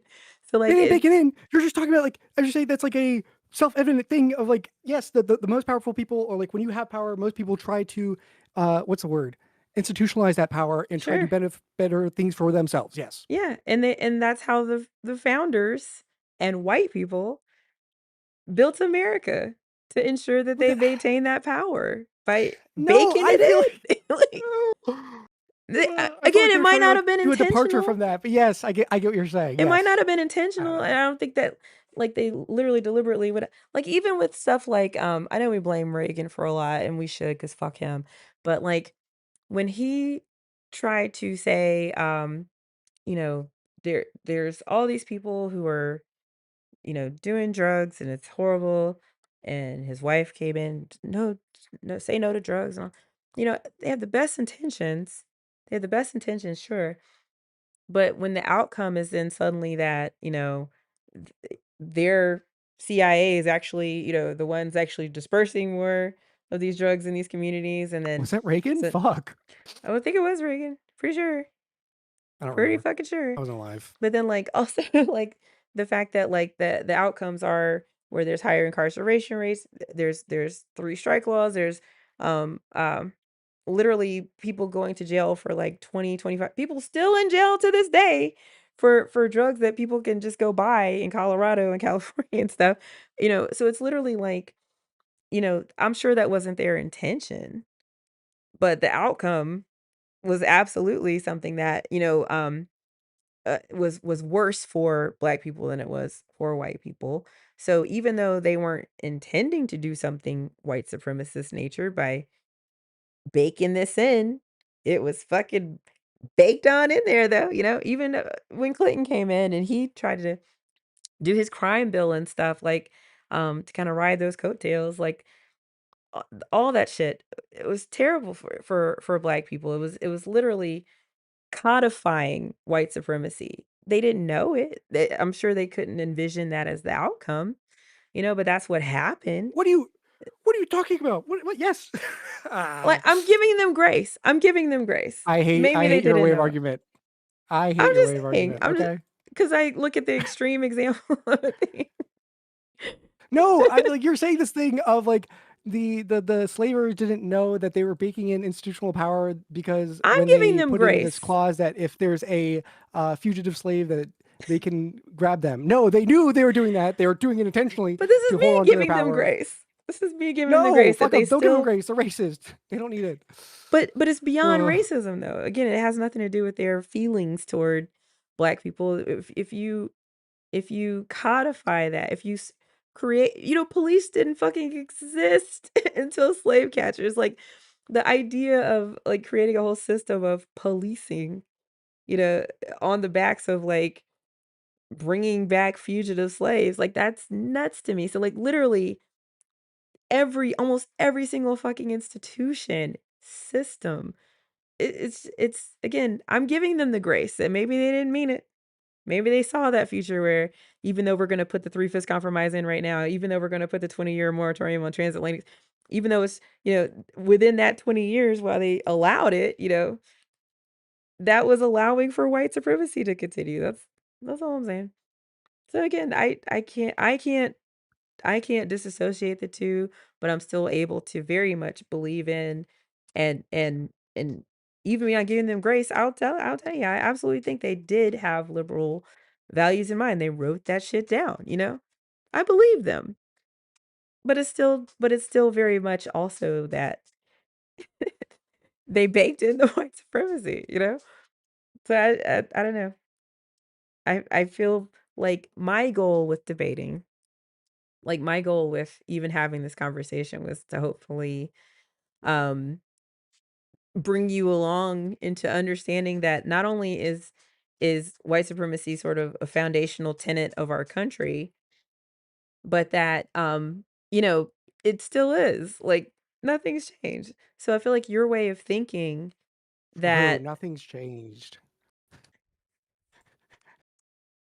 but I feel like your way of thinking Chattel is slavery very and the much the way that people are treated today, nothing's changed. you know what I'm That's saying? crazy. You know what I'm saying. Come on. Like give me some Yes, I grace. know what you're Give saying, give but you me said a some very grace. exaggerated point. Give me You some said a grace, very okay? exaggerated point, and I'm addressing it, okay? Okay, man, come on. But like give me some grace, seriously. But we're still nothing's changing the fact that like we are still very much a white supremacist country. Things have changed. Things have Um, changed. things have changed Things for the have better, changed. and yet Yes. we are still a white supremacist country. We'll probably always be a white supremacist country. But hopefully we'll be a little less white supremacist, just like we are a little less white supremacist than we were when chattel slavery was a Oh, thing, but that's how I wake up every day. I'm like, I want to be a little less white a little less white. supremacist than I was yesterday, That's all I could ever and that's hope how I go for. through life. That's all I could ever ask. That's all I'm asking. So all I'm saying is, like, if we accept that it is a thing, it is a thing that is, again, baked in and has been baked in since 1776, since fucking 1619. Since before that, like, if we understand that that is part of the fucking code of our country, how can we do any corrections? How can we do any fucking bug fixes if we don't even know that it's fucking there or act like it's not part of our, part of our system? So that's all I'm saying. I just hope, again, my method of debate is not to try to get you to feel bad about yourself or feel bad about anything. It's just more so to say, hey, this is how things are. They're still fucked up. I think it started way back when, but that's why it's still been allowed to kind of promulgate because like, again, nothing's really been done as far as the removal of not nothing. Again, Yeah, bear with me, friends. I'm okay. But Okay, like here's what I'm trying to make you aware of. Okay, I get what you're trying to make me aware of. Here's what I'm trying to make you aware of. okay. There's like this study or something where they wanted to test um, whether or not facial disfigurement caused people to like pay you less or some shit. And so they brought these women in, they put up makeup, and they gave them like this big scar or some shit. They showed it to them in the mirror, and then they would like send them into like this thing to like interview or whatever the fuck. But with half of them, before they went in, they're like, "Oh, look, you got something. Like, I need to fix something," and then they would wipe it off. And so these women were like, I don't even know if it was women. It was just people, whatever the fuck. Like, they would come back and they were like, "Yeah, I was treated a lot differently or some shit," when there was no scar there at all. And so that's what I'm trying to make you aware of being like, hey, I get that these things are real. I get that there was like institutional racism, blah, blah, blah. I can do all the academic shit of like, it's not any individual person being racist, but the systems and how they're set up in this way are to prolong racism and all that shit. But like, also, hey, be aware that like sometimes there might not be a scar there. And like, it to not like mind fuck yourself into everything is a scar. It's because like I have this big scar on my face and all that shit. It's like, that. I I I see what you're saying, but at the same time, like walking around in this skin that Mm, I can't just wipe off, like mm, I have had to learn like the difference between that standard deviation of like the actual racist and then the I'd say the right hand side of the people who aren't actually they're not racist at all, but they very much don't understand their own implicit biases and how okay. they might treat me, And then you even Yes. have like the other side of it where they just they're not racist at all, but they still have their own Uh-huh. implicit biases, but it's not even that they're actively microaggressing or whatever the fuck against me, but they allow certain things to happen or they still see their friends saying something but don't say anything or like so and then you have some people who are actual true allies if they're even if they're not black. They absolutely understand what's going on and like how, they need to show up in order to make, people comfortable around them and how they operate in their world and their business and whatever. So like I've had to kind of understand just walking around as who I am, where most people kind of fall in these different areas of this bell curve. And so given that, you know, sure, I'd say it's anecdotal, but I see firsthand just how fucking many people are genuinely captured by white supremacist thinking and implicit biases. And again, I'm not even gonna say full on racism, but just, you know, like making this world that much more unsafe for me and for my kids. And so that's where it's like, y- you know, I know we could get in a whole nother fucking debate just talking about white privilege, but maybe that's the Mm, privilege that you have that you don't have to think about that. You don't have to have those those inner voices in your head say, "Well, was that really or did they really mean? Or am I gonna be safe here? Or should I even? Or are they gonna think that I'm doing this?" Like like I I don't. Yeah, I mean, you're speaking on other people's opinions now, and if you were to say I don't have those voices, you'd be flat out wrong. I just think the way you respond to this is like very infuriating. By like when you address that, like Mhm. I can't wipe off my skin. You're like missing the entire thrust of like the crux of my argument and stuff. It's not that you can't wipe off your skin. It's that these people thought that the other person was perceiving them a certain way, that they had this scar or whatever the fuck, and that the other person wasn't. Okay, it's not that you can't wipe over your skin. That the person like you're talking to across from you doesn't actually have that bias or whatever against you when they're talking to you. Like, I get baby, I get what you're saying. I really do. And Okay, here's then the why would thing you say? though. But Here's the thing though. why would you bring up the point that you can't wipe off your skin? That's not what I'm talking about. Like wiping off your skin. Sure, but what I'm telling you is what like whether or not okay, if I'm pregnant, does this happen? I'm pregnant, I go to the doctor Does it happen? I mean, and you have kids. Yes, it does happen. Go no, ahead. just hear me out. Hear me out. Yeah. I'm pregnant. I go to the doctor Yes. and the doctor Yes. immediately And is the like, doctor "You says, you have to have a C-section." Which "Uh, is a very dangerous thing. It's full on abdominal surgery. I know C-sections are seen as very, common and sure they're common, but they're not the safest way. Like safest way is vaginal delivery. So like yeah, the way God more intended." likely True. than not, they told me that because I'm fat. They told me that because I'm old. They told me that because, maybe my blood pressure was higher that day. I don't fucking know. But there's also a large component of that doctor's thinking that incorporates the fact that I am Black in that decision to put me down that course. So I'm not saying that every single fucking thing that happens to somebody is because of Hmm. their race. I know there's other factors at play. I know that I might even be misperceiving. Um, like it might be that the C-section was the best thing for me. It's not just that he's going off this rote, uh, you know, script that he was given by his medical school to say that these types of people need this thing. Like so not only was it not a racist action potentially, but it might have been because of things that weren't even due to my race. I get that. But all I'm saying is Yeah. that the fact that when you look at the figures and the numbers and the actual research, more Black women are absolutely told to and oftentimes forced to have C-sections, which is the more unsafe method of delivering a baby than white women are.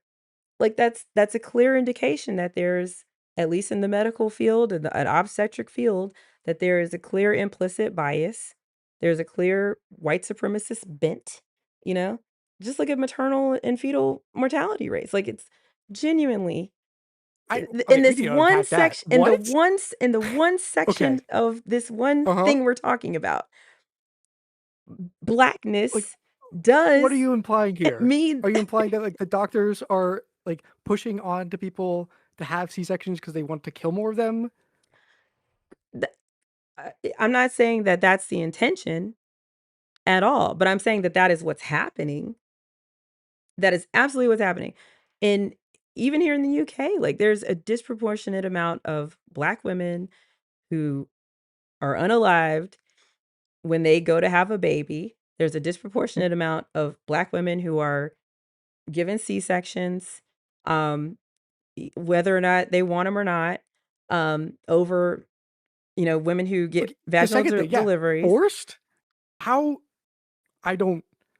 I'm There's gonna been plead at ignorance least here. Okay. 3. How do you force a person? Like, can doctors force? Like, Yes. you can't. Did you I not don't hear know. about this woman? There's been 3 there's this one woman No, I'm who's thinking of like Jehovah Witnesses and stuff where like they won't allow like blood transfusions, and so they're just gonna die because they can't. Like, there's blood like 2 feet away, and the doctor can't give it to them because they don't consent.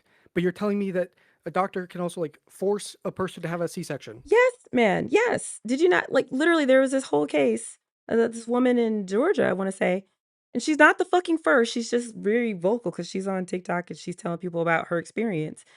She was been in the news, but they literally sat her up with a laptop and a judge and a panel of judges, I guess, like in the hospital administrator, and literally adjudicated that this bitch had to have a fucking C-section. Not not the fucking doctor making the final call. He called in the state to make the final call on that. Look it up, I'm not kidding, and she wasn't the first, she's not the only one, this has happened at least 4 times that I've seen from this one case.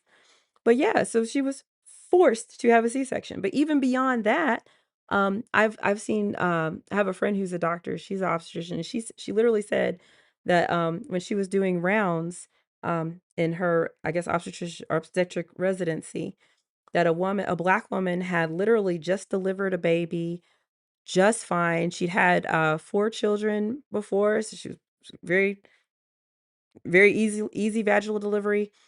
And her fucking attending doctor looked at her and said, "Have you ever had to do an episiotomy suture before?" And she's like, "No." He took some scissors and fucking cut her the part between your vagina and your anus. Just cut it. Mm. So she could have the experience. She said she was like absolutely lost for words. Like didn't and this was a white woman. This was a white woman. And she had to experience that. So like just the fact that like black women are seen as cattle, or still today, again, but outside of just these anecdotal little things, the numbers do not lie. Like, yes, so all I'm saying is that again, if I'm me being a black woman who's had a baby and was told that I should take a route that is more or is less safe, and that oftentimes leads to, unaliving, because of, whatever the fuck reasons, like, who um, bleeding out and all kind of different things, infection. Um, it's not the preferred method, but yet statistically, like, it's most likely that he said it because I'm black, because that's literally what the Okay. numbers are saying. So I'm not Okay. To clarify. discounting that there's other Yeah. Yeah. reasons. Yeah. Yeah. Okay. To I'm clarify, yeah. you have a right to like decline any medical procedure, correct? No, no, look it up. I'm not kidding you. Even the woman who fucking died and they forced her to have a baby. They forced her to she was brain dead and they literally fucking forced her to continue this pregnancy that nobody was wanting for her. Her boyfriend didn't want for her. Her grandparents they wanted to let her go cuz she was brain dead and they forced her to basically be a fucking incubator for this fetus. Um I'm not talking about her. I'm just saying, like, do but that people like that is the treatment I? of black people though, like and this is just one area, we're just talking about not even all of medicine, we're just talking about fucking obstetrics. This is this one piece of our systems. This is one institution, and we can clearly see the white supremacy in it, or the implicit bias that's still allowed to run rampant in it, so, all I'm saying is, like, if we extrapolate that out, yes, again, I understand that if I am experiencing a racism, that it very well might be because of other things, it might not actually be a racism, but because I've lived in this skin, that's all I'm trying to say by giving you, uh, I guess, throwing out my black card, that's the only reason, is to let you know, like, that I fully, have to have that conversation with myself. I have to ask, is this because this person is treating me differently because I'm black? Or, honestly, and at the end of the day, where I kind of come to is whether or not, like, for instance, this is so stupid, but like I went to this hot yoga class and had a question about, um, like I got a one of those cards where you like a gift card or whatever, and I had a question about spending it or whatever. So I went to this hot yoga class and I literally waited outside for the existing class to finish and I guess some woman came out early. So she walks out of the fucking hot yoga class, sees me, waiting, outside, and literally goes back to double check that the door is locked, "Oh, like, you can't get in," and then walks by me scowling and shit. She might not have done that because I'm Black. She might not have done that because, "Oh, this is creepy woman hanging outside," or sure, but at the end of the day, like, she genuinely thought, like, I was gonna hurt someone or steal something from the yoga class? Like, so at the end of the day, like, it doesn't matter why she thought that, I still felt very hurt and very, like, I don't know, belittled by that, So, like, at the end of the day, it doesn't fucking matter why, he told me I needed a C-section. It doesn't matter why I didn't get this job. It doesn't matter why I didn't get that loan approved. At the end of the day, it just didn't happen for whatever fucking reason. But then if we look at the numbers behind all these things, more likely than not, it's because I was Black. So that's literally all I'm saying. Like I see your point, and I do not think everything is racist. It's just that sometimes most things are fucking racist. Like, Okay, could you link to yeah, me something legal of like doctors can force you to have medical procedures? you would just send you this article. No, I don't want an article. I want like a law or something. Like I found some like case law of uh, I do not know how to say this name. Curzon, I don't know, director versus director, Missouri Department of Health. There's like it was like a 5-4 decision, and basically overall it seems like competent individuals generally Yeah. have the right to refuse medical treatment. So like, can you like link me to something that like Well, here's yes, here's in the cases like here's the article. I don't know why the judge cited that she couldn't make that decision for herself, but, in this particular case, I mean, I think what happened here is that, um I think what happened here is that they have laws about, like, the fetus as a person, so they had to consider the fetus or something like that. okay, this is a court ordered thing. If you want to say like the court can order a person to have a certain medical procedure, I agree with that. I'm saying, can a doctor force you to have a procedure? If they involve the court, what's the difference? Again, at the end of the day, Those are two different things. I'm saying, can a doctor force you to have a medical procedure versus like, can the court force you to have a medical procedure? but if the doctor is using the court, what's the Because I would difference? generally agree. I would generally agree that like if there's a court ordered like, hey, this person's mentally unwell or whatever, like whatever way we have like of handling that and stuff, that like that that I feel better about that than saying like any doctor can force you to have a like procedure. But again, if the force is them doing it because they want to, or them getting the court to say that they can do it because they want to, what's the difference? The court. But it's not the actual court going in there and cutting her open. It's still that doctor. You asked me what the difference was. I'm saying it's the court. Sure, but just because the mechanism is again, the outcome is the same. I guess that's what I'm trying to say is like when it comes to like even outside of this one thing, statistically, Black women are given C-sections more than white women. Black women die on the delivery table more than white women. Again, however we extrapolate that back to, the fact remains that due to this one tiny institution of the medical industry or whatever, still But upholding its white correlation is not supremacist causation, values. though.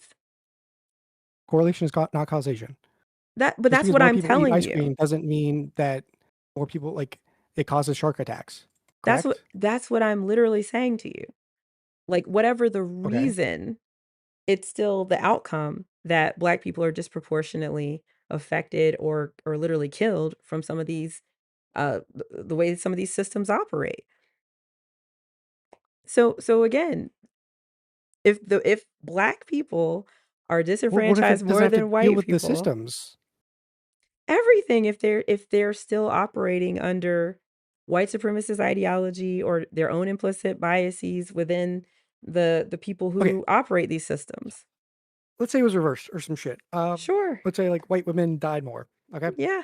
and it was also because it's like but like there are other reasons for why like miscarriages can happen, right? So like uh certain age, like most Yeah. white women are having babies at 50 or some shit, and it's leading to an increase of deaths. Would you factor that in? Like, how does how does that work? I mean, I'm just saying, like, if you look at the actual numbers and the statistics, even if we were to say that there are more miscarriages happening because there are more pregnancies because women can get pregnant longer, or for at higher ages than they used to. So there are more miscarriages that happen. And if we look at that number and still say that, oh wow, out of these miscarriages though, there's still a lot more of them that are happening to black women than are happening to white No, women. no, we're the white women because now in the scenario I'm giving, that white women are having like children in their 50s and stuff, and that's like a big Yeah, indicator of but like so are having black complications women. and stuff. So are black No, women. I'm giving a hypothetical scenario to get outside of the whole race thing and stuff, and just be like, okay, like, well, let's just say like white women and stuff. Okay, now we're in the scenario where like white women are having children at their like 50s and stuff. It like Sure. Sure. like other outside factors happening than just it because of the institutions and like causing it. Like you can get like super meta where it's like, well, why are white women having children at 50 and stuff? And it's like, oh well, because like these like certain pressures, blah blah blah, and blah blah blah, and like yeah, Well, if you're looking at the races, and of these races of women, white women are more disproportionately affected by the miscarriages, then yeah. wouldn't you look at the things that are I'd probably potentially point out like they're affecting having that children race? at their 50. That like yeah, they're having children at, like when they're 50 and stuff. That But leads to like again more but complications. again, if I were to then look at the fact that, oh, well, it looks like black women are too. Women in general are Why? having Why? babies at more of an age. Then if I were to say black women and white women or all women are having babies at later ages, then no, that must not be the reason because it's white women who are being affected by this more. So then, oh, I'd look at I know. What maybe is the differentiating factor for you to say instead of it being like with this white women having children at 50 example, where it's like, oh, the thing here is probably them having children at later ages, versus like what is the distinguishing factor? It'd be like, oh, it's probably because of like these other complications for why this thing's happening, versus it being an institutionalized thing. because if the data were to show Now, that how do you differentiate that? I'm telling you, if the data were to show that white women were the only ones who are having babies later, Yeah. then we could pinpoint that as the reason that white women are now experiencing more miscarriages than black women. But Mhm. but in the real world, like, we would have to then look at the fact that if black women and white women are both having children at later ages, and yet white women are still disproportionately having more miscarriages, Mhm. there's gotta be something else going on. So what could that be? Let's look at then maybe socioeconomics. Let's look at, Yeah. prenatal care. Let's look at, IVF procedures, and if we were to then say that, no, all of these things are impacting, both races equally, but somehow Mhm. still white women are still having more miscarriages. Then we have Mhm. to then look at maybe like, okay, what's the treatment like for white women versus black women? What's the advice given to black women versus white women? What are some other differences that would make Mhm. this a racial thing? If it was just the age thing, if it was just the prenatal care thing, that shouldn't that affect everyone equally? So no, if it's just white women, then there's something with how white women are treated versus black women or other races Mhm. that we're not looking at here. So all I'm saying is Yeah. let's look at it. Oh, it just so happens that, the literature says this, or medical schools teach this, or attending physicians do this, literally I don't see how you're not seeing the corollary there. Or do you? Like, do you understand better what I'm saying? Like that the fact that black women are having more miscarriages in reality, and Black women are the ones who are having more C-sections in reality, and Black women are the ones dying on the delivery table more in our reality. Like, and we've extrapolated out all the other causes, so how can we then ignore what is right in front of our face if, that suddenly, oh, it can't be race related because, we just don't want it to be? Even though all signs point to this, even though the data is literally telling us, "Oh, no, this is all other things being made equal, Black women are still impacted by this." So, again, in this one sliver, this one institution, this one, data point, all I'm Mhm. saying is that if we can look at that and see very clearly that for whatever reason, it's disproportionately negatively impacting Black women and Black people, then how is there not, something within that system and the way that it was set up and the way that it operates that's again, like K-Map said it's not an evil thing, it's not an intentional thing. It just is like it's literally holding Black people to be of less value than white people. I mean, it just is because they're more negatively impacted by it. I mean, so I think realizing that that's the case, now we can do some more, you know, things that can change it, that can better it, that can improve it, that can make it a more perfect, medical institution. So, so I just think understanding it and Uh, acknowledging it, that's really where it starts. There's yeah, nothing wrong with that. I hate this. Okay, yes. Like, I, like, will drill down on, like, this one thing, and then, Mhm. like, you just, like, blow it up into this whole other thing. I'm like, I it feels similar to, like, what can cops do or something like that, or, like, blah, blah, blah, and that's what I'm just worried about, of, like, when you say the whole thing of, like, doctors can force you to have surgery, like, certain procedures and stuff, I just, like, that doesn't track for me. But the reality is that, like, of the ones I've seen where a court was brought in to force a woman to have a C-section or operation against Yes, her that's a big will. difference. A police, like, an officer can't go into your house. But I'm Like, saying him even having a warrant to go into your house is a different thing entirely, and we typically are, like, okay with this. but I'm saying, well, think about this though. Of those cases where the court was brought in to force a woman to do that, all of them were Black. All of them were Black. In the cases where I don't know for sure, but I'm willing to bet It's a that of the different thing in cases kind. where the warrant is It's a different thing given, in kind. sure, but of the cases where the warrant is given for the police to go in, there's probably more warrants issued for Black homes than white homes. I'm willing to bet money. I'm willing to bet money Yeah, on that. So like but it's a it different thing in kind. But, like, telling people, like, police can enter your home whenever they want, I would say is bad. You shouldn't say that. They can't sure. do that. That's against the law.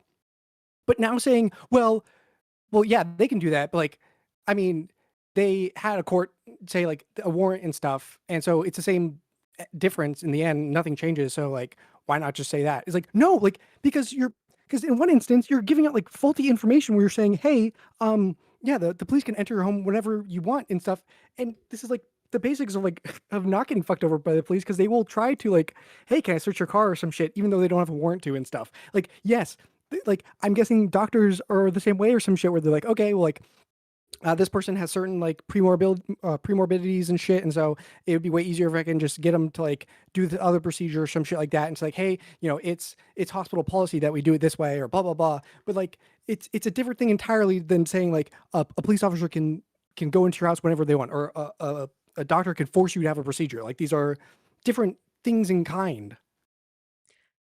I get what you're saying. I get what you're saying. Sure, okay. But if we look at the idea of forcing then as one of the reasons that perhaps Black people are, um, disproportionately made to have C-sections over white women, Mhm. like, if we were to even take out the court thing, you know, just by the fact that we know this is a data point. We know that Black women are made to have more C-sections than white women. We know this. So if we were to look at then, okay, well, why? No, I'd put you there. Why? Yeah, Like like I don't let's know. think about what some of Ugh. the causation might be. Like, let's just It's the spitball. hockey thing for me. It's the hockey thing for me, okay?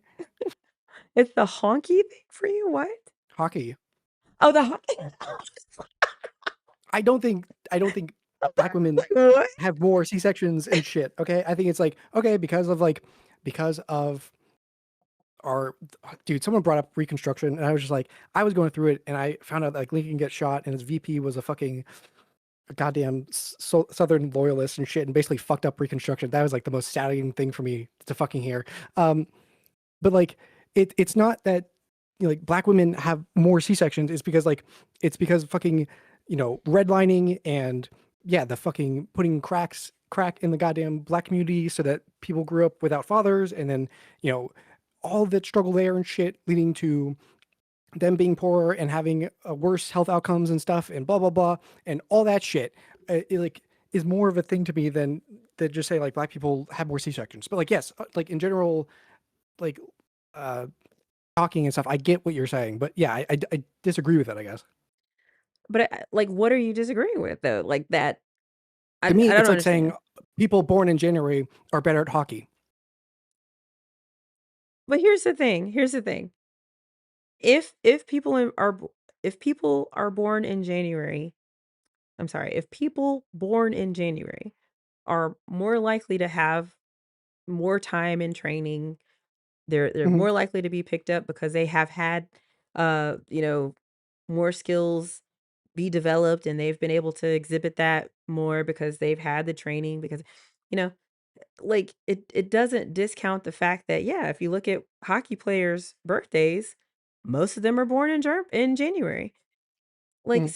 so yeah, we can say, you know, that the astrologists or whatever out there would be like, "Oh, it's because they're Pisces or whatever the fuck." You know, okay, you're stupid. No. Or, "Oh no, they're just more naturally talented because they're born." You know, yeah, okay, sure. No, no, no. We can look at the fact that they're born in If January you're and being purely descriptive, yeah, if you're they being had purely all these descriptive, right. you could Sorry, say guy. that, yeah. So If you're being purely descriptive, I think you could say that. I just think most people, when they say that, aren't, and like even when you say it, I don't think you're just saying it as a purely descriptive statement.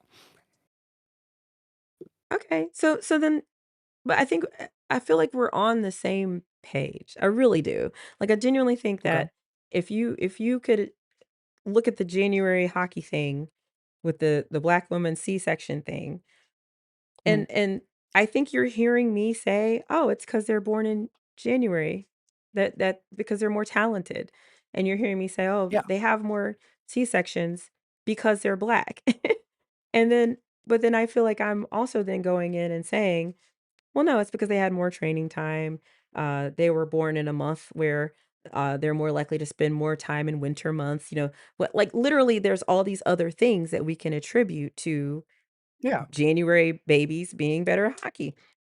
I feel like I'm saying the same thing. I'm literally saying, "Oh, you know, because, um, you know, some of these doctors, um, yes, I think on the far extreme, they're literally getting court orders to make these women have them, but that's not the most reason. The most reason. I think maybe there's, and I don't it's not even that I think, we know that these women are given the advice that they, need to have C-sections because, it's part of the medical literature that you know, Black women, have harder deliveries, and so Mhm. you know, than white women, so they, you know, they're given, Wait, what the medical advice to could have a you give me that C-section. medical literature that like Well, d where is that taught at? I mean, literally, that's not the point of what I'm saying. You can look this up. I'm just giving you examples, like, so say it's that. You know, you said it was taught. You said that it was taught, and it's like a common thing for doctors to learn. I So I'm mean, asking, like, where it are they is taught that that? literally, like, that's not my point, and I don't wanna stop to look this up.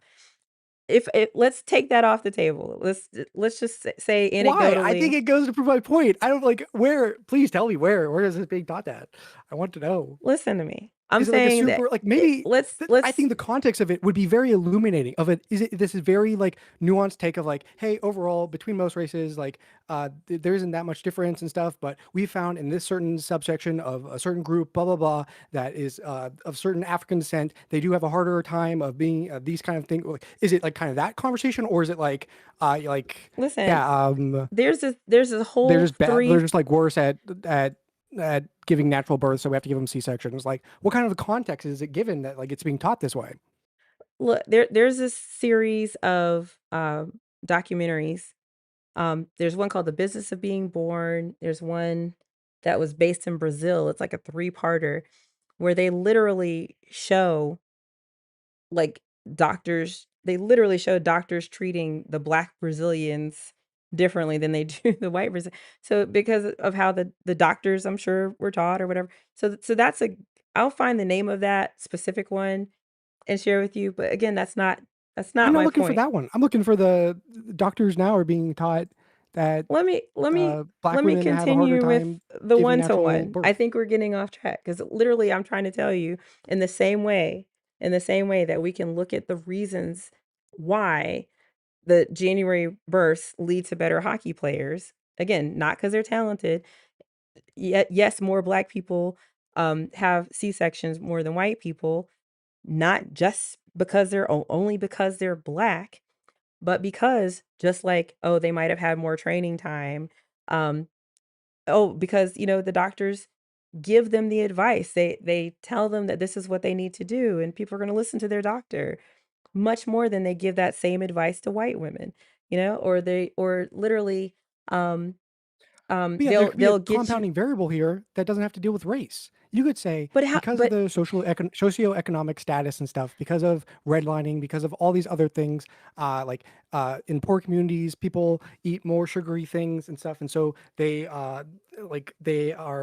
are more overweight or something, and then so because they are overweight, doctors generally give the advice of doing a C-section instead of natural birth because of the certain complications with Well, then weight and something like that that. would be. Then it has Then nothing we to would do see. with the Then doctor then being we like would racist see. or anything like that, but instead it's Nobody's just being saying oh that. hey Nobody's even saying that the doctor is racist. you are Again, insinuating it I'm saying so that hard, and this I'm things that saying you that said there's that like implicit bias. doctors are taught that they should black women have a harder time giving natural birth and stuff like Well, is kind of again, that's insinuating me. these That things. first of all, that's me giving grace. Because on the other side of Giving this, grace? What do you, you could how can you literally say say like that it's you're just. insulting them or like calling them racist and like I'm giving you grace by First of all, I'm by not. saying this? I'm not. I'm saying, oh, this is just how they were Okay. taught. So this is what they perhaps the Oh, advice that okay. they're Well, yeah, yeah. giving. I get what you're But saying. I'm Yeah, just they saying were taught this but I'm way, and so saying it's that of we them. Okay.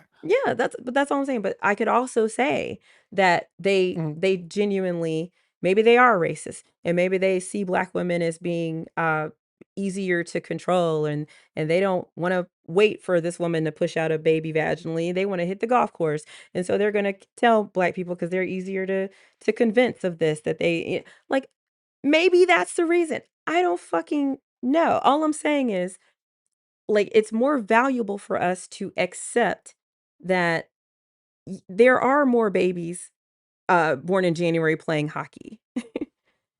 And Mhm. then let's look at the reasons as to why that is, as opposed to just Yeah. attributing it to natural talent based on the stars. So again, I think it's more valuable to say that there are more black women having C-sections, which is a much more dangerous, much more life-threatening surgery, with worse outcomes than a vaginal delivery. So if we want something to improve, you again, we can't just chalk it up to, "Oh, it just must be race." We have to look at the fact that there are all these other variables and things that went into it. And what were those? Like, let's think about that. So that's literally Mhm. all I'm saying is you and I are literally saying the same exact fucking thing. I'm No, just saying, no, we're let's not. investigate why there are more January births or hockey players. Mhm. That's literally it. And No, again, okay, no. extrapolate that out. You started off by saying like the equivalents of like cops can break into your house whenever they want and stuff No, versus you like the went down context this around a court thread because order. of this one court thing. And again, I grant you that yeah, saying that a doctor is forcing a woman to do something, and a No, you doctor said is that they could force you to have medical procedures, and to me that was just listen, like I'm unbelievable in the sense that granting you like that Jehovah Witnesses could be like, no, I don't want a blood transfusion. I You're saying am like a granting doctor you that. can't force a blood transfusion, but they can force a woman to have a medical procedure. I am granting you that forcing Mhm. by way of their just going ahead with Authority. something versus forcing by way of Yeah, yeah, getting yeah, a court order. Yes, those are 2 different things. Yes, yes. yeah. But again, like, if we look at the fact that, you know, babies who are born in January or hockey players who are successful do tend to be born in January. Yeah. That yes, if you're going to be having a C-section, you're more likely gonna be a black woman. You're like, what is that about? Like, how do we then, figure out what that is? So maybe it's not that they're all getting court orders. We know that's not the case, right? Like, that's Mhm. obviously not happening in every instance, but maybe that force is just literally, lying by omission, telling them that that's the only thing that they can do. Maybe it's by, taking advantage of their trust in you as a Yeah. medical professional. Yes. Maybe it's I agree. All literally these things are probably happening, and it yeah. is bad. Yes. So all I'm saying is, like, let's identify what that force is. Maybe it's not force. Maybe they genuinely think that's the best thing for black women. But again, because of how they were taught, because of whatever the fuck. It doesn't matter why. Again, it didn't matter that my doctor might have seen me, be obese or see me be older. If the reason that was rolling around in his brain included that, "Oh, she's black, so let me tick her further along this checklist that I have in my head of things that will cause me to give her this advice." That's fucked Could you break up. that down for me? What do you think the odds were on all that? Of what? Of that my doctor told me I needed Of a like all those C-section? things? Yeah. I don't know. I mean, again, for me, my one particular situation, I definitely think that, it's just the way they do things. It's just the way they do business, you know? Like, I don't think it had anything to do with me, but I think, again, if more people who look like me are pregnant and going to the doctor, and that's the first thing that the doctor says, and we know that obesity doesn't impact, delivery, like how easy or hard it is to have a vaginal delivery, and we know that, as women age, like, the actual, um, chances of having a difficult vaginal delivery are actually very slight. They're really not that much of a difference. Um, Okay, like, from what I yes, they know, are, but age it's going up, yeah, it older makes women a have more difference, but it's complications. yeah, but if you look at the numbers, it's literally like a quarter of a fucking percent. Like, it's literally not it's not worth recommending this woman have full on, abdominal surgery, which risks infection and, bleeding Why out are and all they these other doing it? things. Say that one more time? So then why are they doing it? Again, that's the question that we need to ask, not, "Oh, is it because they're talented or is it because, they were born in a colder month?" Like, who the fuck, knows why every single little reason why babies born in January are better at hockey. But we can guess that maybe it's the No, I'm training. We saying can guess. why is a hospital doing a worse procedure that is worse in every way and gives no benefit? No, but again, like, it's not worse in every way. That's what you Not just told me. not every black woman dies. Not every black woman I has a didn't say that. C-section. I didn't say that. So how The am way I you saying that it's described worse it, in every the way you way? described it is that the correlation with weight and complications, age and complications is not equal to or uh doesn't doesn't what's a word? Doesn't own having a C-section and stuff, or like it's not valuable enough because the complications and shit you can have with the C-section is way worse than the benefits you get out of it. So why are all these Right. hospitals doing this if it's so much worse? That's what I'm saying. Like, if they're genuinely of the impression that because someone is black, say it's a skinny young black person, and they go to I the just said age and doctor. weight. That's I what I'm was saying saying, age like, and weight. if we take out age and weight, and if it's a skinny young black person going woman going to the or man who's who's still able to have babies. If it's a skinny, younger black person having a What's it baby, called? they're People fucking oh, yeah, person, oh my god. I know what you're trying to say. People Fuck, who what is can it? people who People can give birth or fuck. something. Birthing people. Birthing people. Yes, yes, yes. Yes, but so if you're a skinny young black birthing Birthing person, person. you're Uh, still more likely to get the advice that you need a C-section than a white woman, you know? You just are. So, like, because that is what's happening. Because that's what's happening when you take out. well, no, you were saying at the extreme where like this would probably be a good thing of like if they are like extremely old or something or blah blah blah or have all these other comorbidities and stuff. That you're saying even given that situation, it doesn't make sense to give a C-section because of like got like infection and shit. Right, right. I mean, again, that's what the data is saying, that age So alone. why are doctors doing worse surgeries for no reason?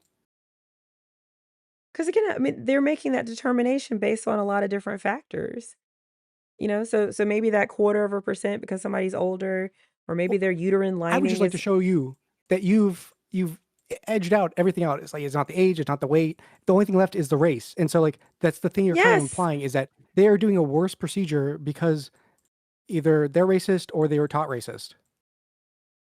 No, I'm saying that they're like, Well, it's not that's their just age, what it's it not their weight. is. Yeah, like, if like, Uh-huh. all these studies have accounted for that, is what I'm telling you. Like, they have accounted for that. They're literally telling you that black women get more C-sections than white women, whether or not Yeah. they had, um, you know, the same level of prenatal care, whether or not they were, older or younger, whether or not they were fatter or slimmer, whether or not whatever the fuck. If you are a black woman, you are more than likely, not more than likely, but you're more likely to be told More that you likely need to than have yeah. a C-section than a white woman. So again, if you take all of those things out of the equation, they're being told that because they're black. Maybe maybe they were taught that way. Maybe they were taught that the outcomes are better. Maybe they were who again, nobody's saying that there's this evil, you know, nefarious reason that they're doing it, but the fact that they're doing it, it is not strictly, but it's very much probably race impacted. I'm sure it's solely not that, but like how else can you look at it? Like if all things being equal, and then still black women are told that they need more C-sections than not. And the thing is, like, a lot of the stuff that you'll see in these studies, uh, like, like literally the one that was saying that, for women who are older, there's not that much of a, um, like, benefit to having a C-section because you still only have, like, a quarter of a percent of a, uh chance of having a more difficult delivery or whatever. Like when you look at these tiny little percentages and numbers, um, like you kinda get how it could get swept under the rug or how you wouldn't think that you're doing something based on, like, an implicit bias because, like, babies are still born. Plenty of black women have C-sections just fine and have babies. Like 99% of women have, or 97% of black women still have their babies just fine, and 99% of white women have their babies just fine. So if you're seeing as much success as you are across the board, getting into the weeds of it, like I see how it'd be difficult for a physician, or even an institution to really see that there's like these crazy disparities because they are with these tiny little numbers. Like so like 300 women. might seem like a lot of women, but when you have like 300,000, 300 or 30,000 that are doing just fine, like, you can kind of understand how it can get lost in the shovel until you look at the data, until you look at the statistics, and until you hold them to be equal across all these different other variables. So no, again, nobody's saying that that's the plan. Just like if you want to go all the way back to America, nobody's saying that was the plan, like to be white supremacists as a nation. But it just is. Like black women just are more likely to be killed or to die or to, have C-sections or to whatever. It doesn't mean that most black women do just fine. And yeah, sure, we did bake in white supremacy, but it doesn't mean that no black person has been able to succeed or no black person or all black people were slaves or all like literally, you know, I think that's a really interesting corollary because like when you look at the impact to the few and really try to, you know, look at if we're wanting to be a better union for all, we still do have to consider those few, you know? I think it's worth doing the work, to look at how our country was founded and how it impacted those few then and how it's still impacting those few now. Again, not to decry the overall mission, not to say that it hasn't been good for most people, But I see the value in taking out our, microscopes and really analyzing, um, how we can be better, and I don't see anything wrong with that.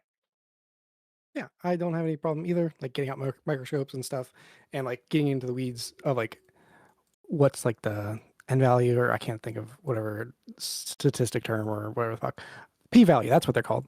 Mhm.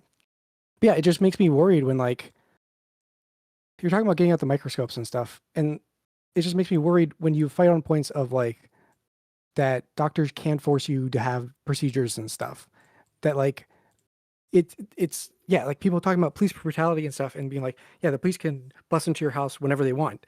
It when it's like, okay, well, like don't get me wrong, there's like but like or like the context of needing a court order or some shit like that. It's just it it makes me worried that we're like looking at these big things when like things like that are getting like overlooked, I guess. Well, I mean, again, this is where I think we're still saying the same thing. We're still saying that, like, literally, you know, like, just because, we kinda went down that tangent of the court order thing. It still speaks to the fact that, you know, more black women are legally forced, to do this thing. It still speaks to the fact that more black people are legally, having to let police into their abodes, like, um, I don't know, I'm just saying, like, it still speaks to the fact that there are these disparities that are Okay, just part of the yeah, institutions. it's a And different they thing in didn't kind. start from Destiny's talked about nowhere. yeah, yeah. Yeah. It's a different thing in kind. Okay, Destiny's talked about this before, where it's like, okay, um, if you were to tell me that some soldier, some Israeli soldier, IDF, shot and just fucking shot a kid or whatever the fuck, because they're like racist or hated them or some shit, it'd be like, okay, yeah, I mean, one out of however many IDF like after shit that's happened, just fucking going on a rampage and killing Palestinians just cause like I could see it or whatever the fuck. But like when you're saying things like, oh, they did this drone strike just to kill a bunch of like civilians or some shit, it's like, okay, like to do a strike like this, there's a command structure that you have to go through. It has to have like multiple checkoffs of multiple people that you're implicating way more people now than you realize. And it's kind of like the thing with like flat earthers or other things where like you don't understand like the web gets so big that like it just becomes like incomprehensible and stuff. And so yeah, like if you're going to tell me that like this one person can do this thing or some shit, like yeah, the people implicating is one person of just like the doctor can just force you to have surgery whenever they want and stuff. That's much different than like having to go through a court system where there's supposed to be at least checks and balances and shit. So yeah.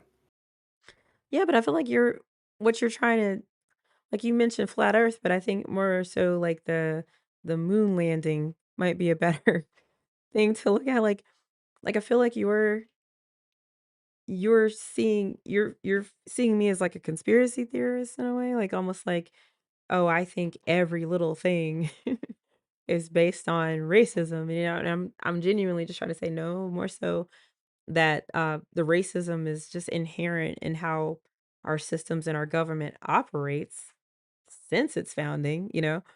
Like, No, it's no, it's not about not try oh, sorry if it comes off like conspiracy or whatever. It's a no, no, different no, thing in I think kind you're of saying, thinking I'm the conspiracy theorist. no, I get that. Okay. I'm saying no, not that. I'm saying it's a different thing in kind to say a doctor can force you to have a surgery versus saying a court can force you to have like a surgery. There's a lot more people implicated there, and it's okay, I get, yeah.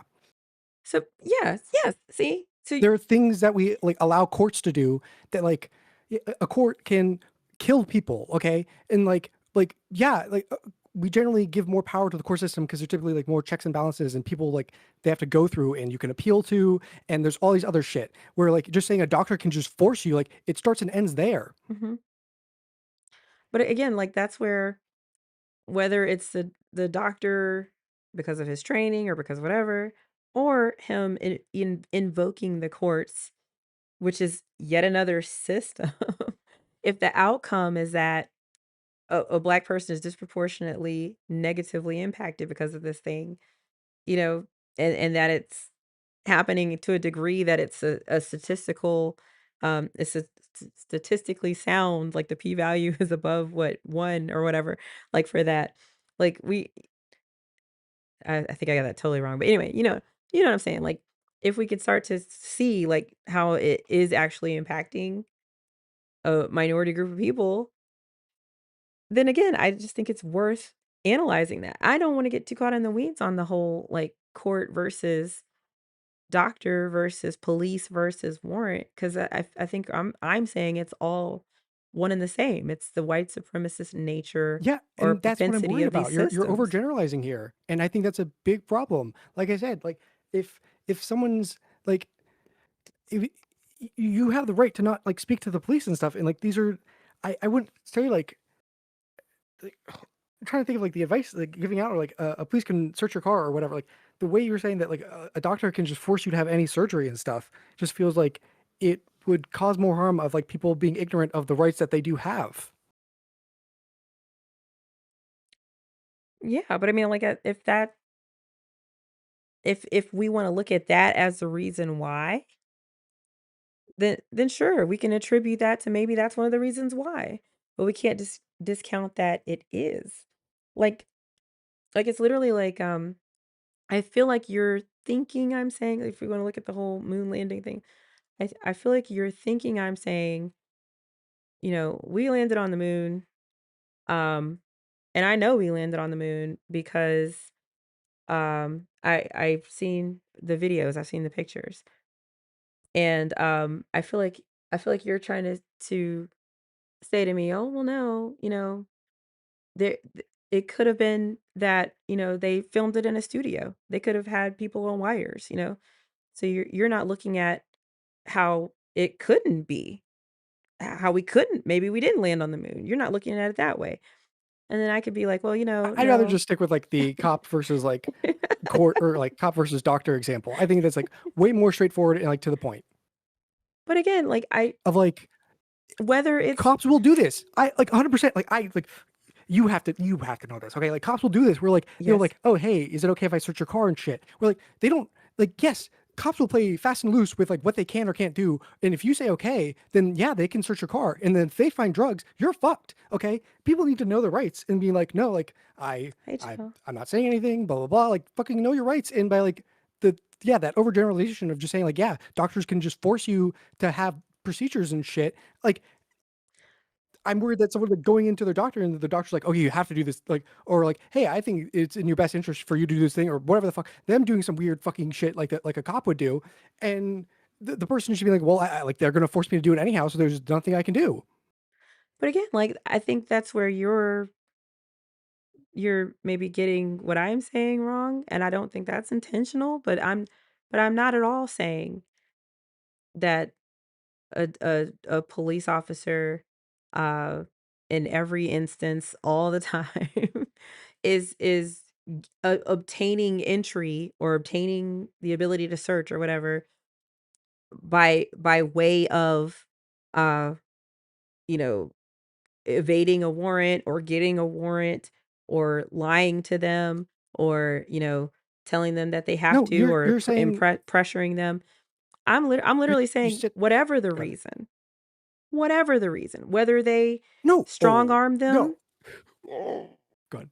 then I got I'm saying whatever the reason, they You're saying a still doctor can do that. I'm not no, saying I'm you're saying saying to the cop. I'm they saying you're saying to gained the person. entry. They gained I'm just you're entry. saying to the person they can enter your house whenever they want. They can force themselves in whenever and doesn't matter. Again, I've conceded. I feel like I've conceded that point like 3 times. Like I get what you're saying. Like yes, those are different things. But what Yeah. I'm saying is that whether or not ho- however they did it, they gained entry. They performed Uh-huh. the search. They performed the C-section.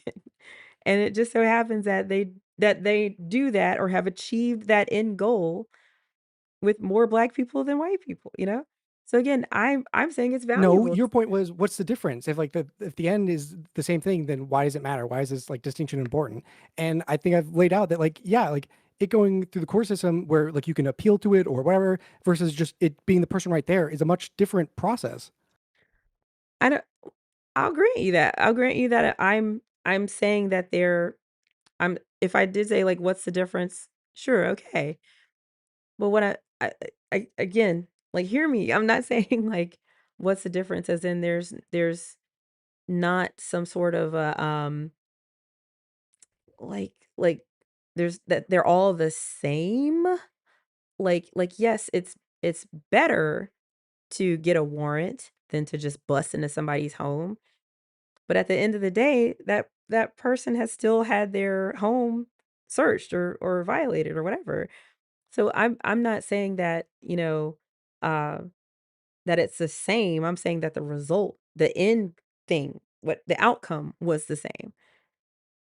Does that make sense? Like literally whatever the reason. And again, I think it's valuable to have those conversations. Like how many Mhm. policemen got warrants versus how many were no knock warrants versus how many were telling the person, "Hey, you need to let me in," versus how many, whatever the fuck. Like I think it's worth having that conversation and thinking about and brainstorming what could have contributed to this many people having more searches than this many this group of people or whatever.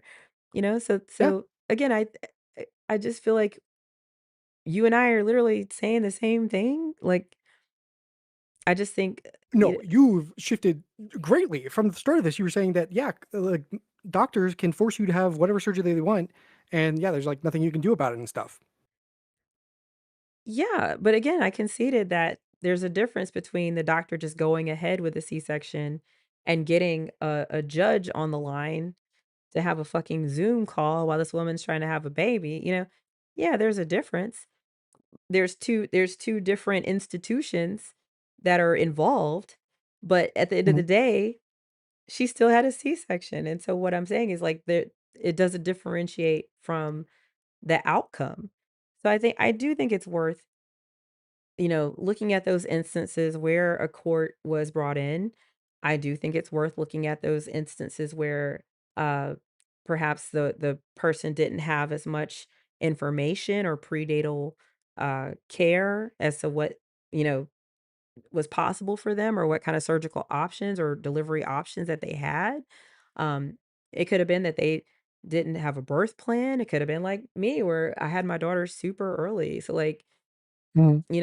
maybe they didn't have time, who the fuck knows? But again, the how isn't the issue for me. Yeah, I'm sorry, the why isn't really the issue for me. It's more so like the outcome and the fact that it happened and it happens.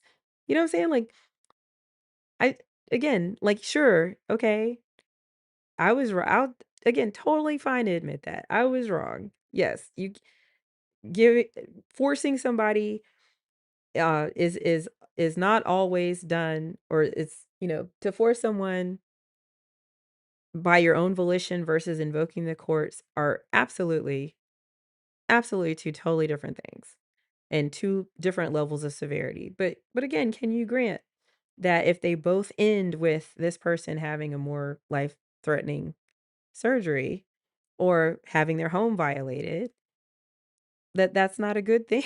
Like, we should investigate the reasons why that happened.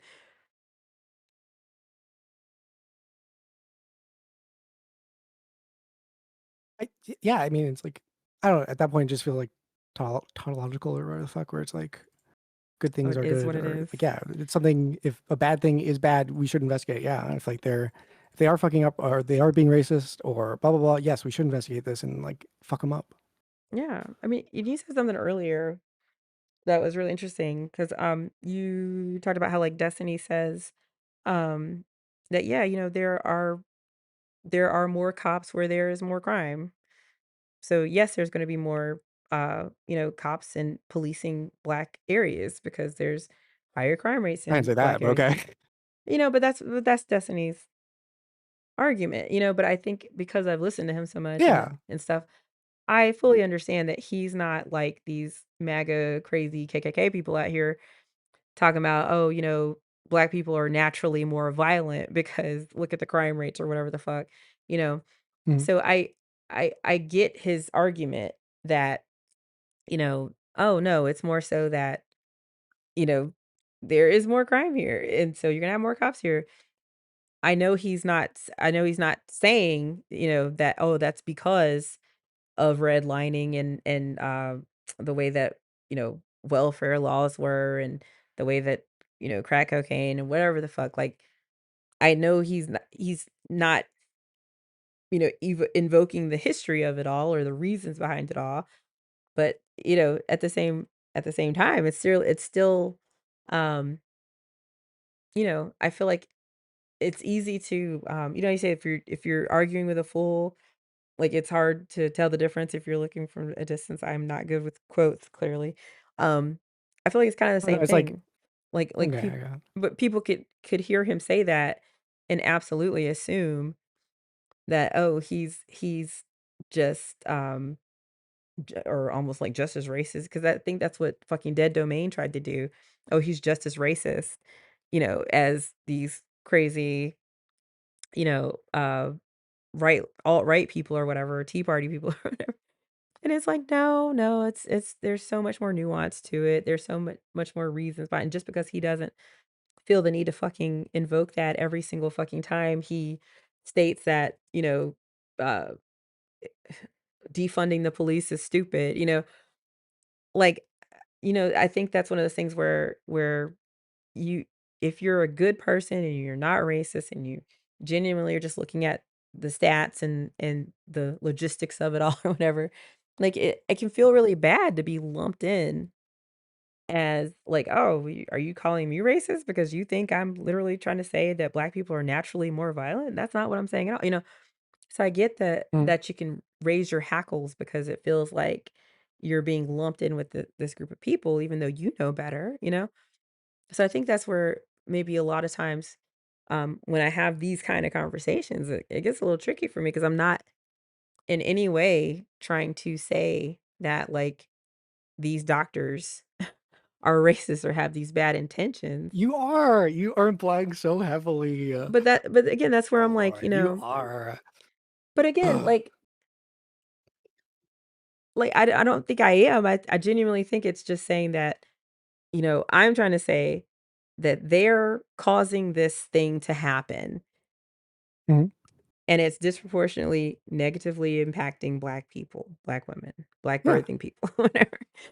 So Mhm. so, we have to look at the people who are Okay, I get you're not saying responsible it for that, like when we And give like so three factors and we're like, okay, we have age and then we have the weight and then the race part or whatever. And then you go into a study and you're like, okay, I have a study that shows that actually age has minimal or to no effect on this process. Weight also no. And then uh and so it's obviously not these two things. And so they're making them do this really dangerous surgery, and we've factored out age and weight, and so now there's just race left, and so these doctors are forcing people of a certain race to do this certain surgery that's way more dangerous. I get you're not saying it, but like there's like I've like there's a lot of space you're leaving open.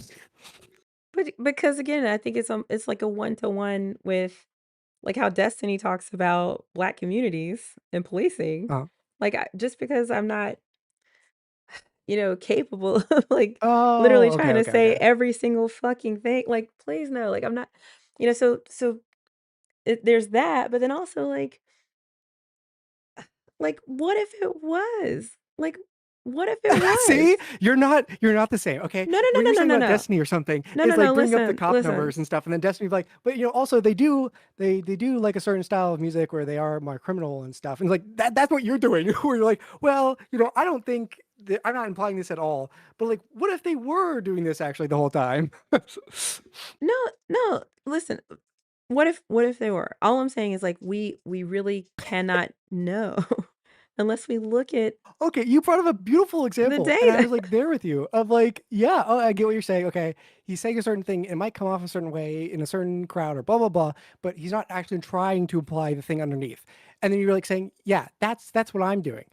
But what if they Yeah, were? What if no, the actual thing underneath? What if it so actually was true? well, what if Black people are just naturally more violent? Like, if uh, we hadn't actually looked at holding all these other things to be true, and looking at the history and looking at all the variables, okay. like it's hard to like omit that if we didn't know better, if we didn't actually do that nuanced research and homework. You know what I'm saying? So I just feel like it's Like, easy okay, for I it's like the worst easy. part is like there are edge cases. Yes, there are probably a certain amount of doctors that are just racist and hate black people and just like want to kill more of them, and so they're offering a more dangerous procedure. There are probably people like that. Yes, it's all about percentages and stuff. And that's why I was like, can you break this Yes. down for me of like what you think these like odds are of like of it like of the weight or the age or the race part? Do you think it's like it's for me? It's a much different universe if you think it's like 90% race and 10% weight and 10% age or some shit versus it being like okay, it's like 10% race and the other factors. Like these are different universes entirely. Sure, but again, I'm saying, like, if we don't do that homework, if we don't do that breakdown, then it's very easy to just kind of assume, "Oh, it's just because 'cause they're Black," you know? "It's just because 'cause they're Black. It's just because 'cause they're racist. It's just 'cause they're racist. Oh, it's just because 'cause they're violent. It's just" it's Yeah. very easy to assume that. So I'm saying, like, if literally all of them are racist, we won't know unless we actually do that data that analysis. So it's one of those things where it's I know you hate this. I know you fucking hate this, but it's better like if I'm right and and Uh-huh. and Oh my god, there's this no, this you're not whole doing that to me. No. I'm just saying like I do wouldn't it that's be better to nope. uncover like there's this cabal of KKK people in the obstetrics ward that have meeting. Uh-huh. Wouldn't it be better to discover that than to just be like, "Oh, no, Okay, they genuine." you can go down that line, but it's very much like a like fuck what is it? Like hospitals needing to make like like the safe bet like if you're in an emergency room or some shit, I would get that where it's like okay, you need to resource management or whatever the fuck. And so isn't it better? Hey, we don't know if this thing is entirely this way, but it's better to just play the odds or whatever the fuck. Like I get in like those situations, but like yeah, you No, but just like wheel it out of like, well, isn't it just a safer bet to just go this way instead of the other way? I'm just like, well, if the way I'm talking uh, is literally just doing more research, trying to ask the questions, trying to investigate what's really going on here, which again, the people are doing, and the outcomes that we're seeing right now, or the results that we're seeing from the research that is going on, is uh-huh. indicating that it is due to implicit bias. It is due to systemic racism. It is due to, white supremacist thinking in these institutions and how doctors are taught.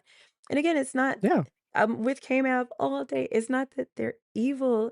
It's not that again, like that most women don't do just fine. That most babies are born healthy, and Yeah, but again, when we look at these, these, like, disproportionate, like, negative outcomes that cause, like, so much strife and hurt and death, like, it's really worth it to try to say, "Okay, well, what's going on here?" And that's literally all I'm advocating for, and I think, again, extrapolating that out to how the country was Mhm. birthed, you know, and what its DNA is.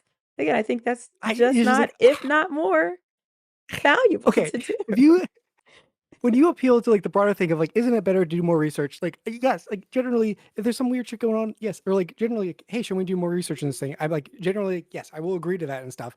It's just like I hate how like I it's this one thing right here of like, hey, the like when you do the thing where it's like I'm like Destiny this way, where I'm bringing up this certain thing, but I'm not implying the thing underneath.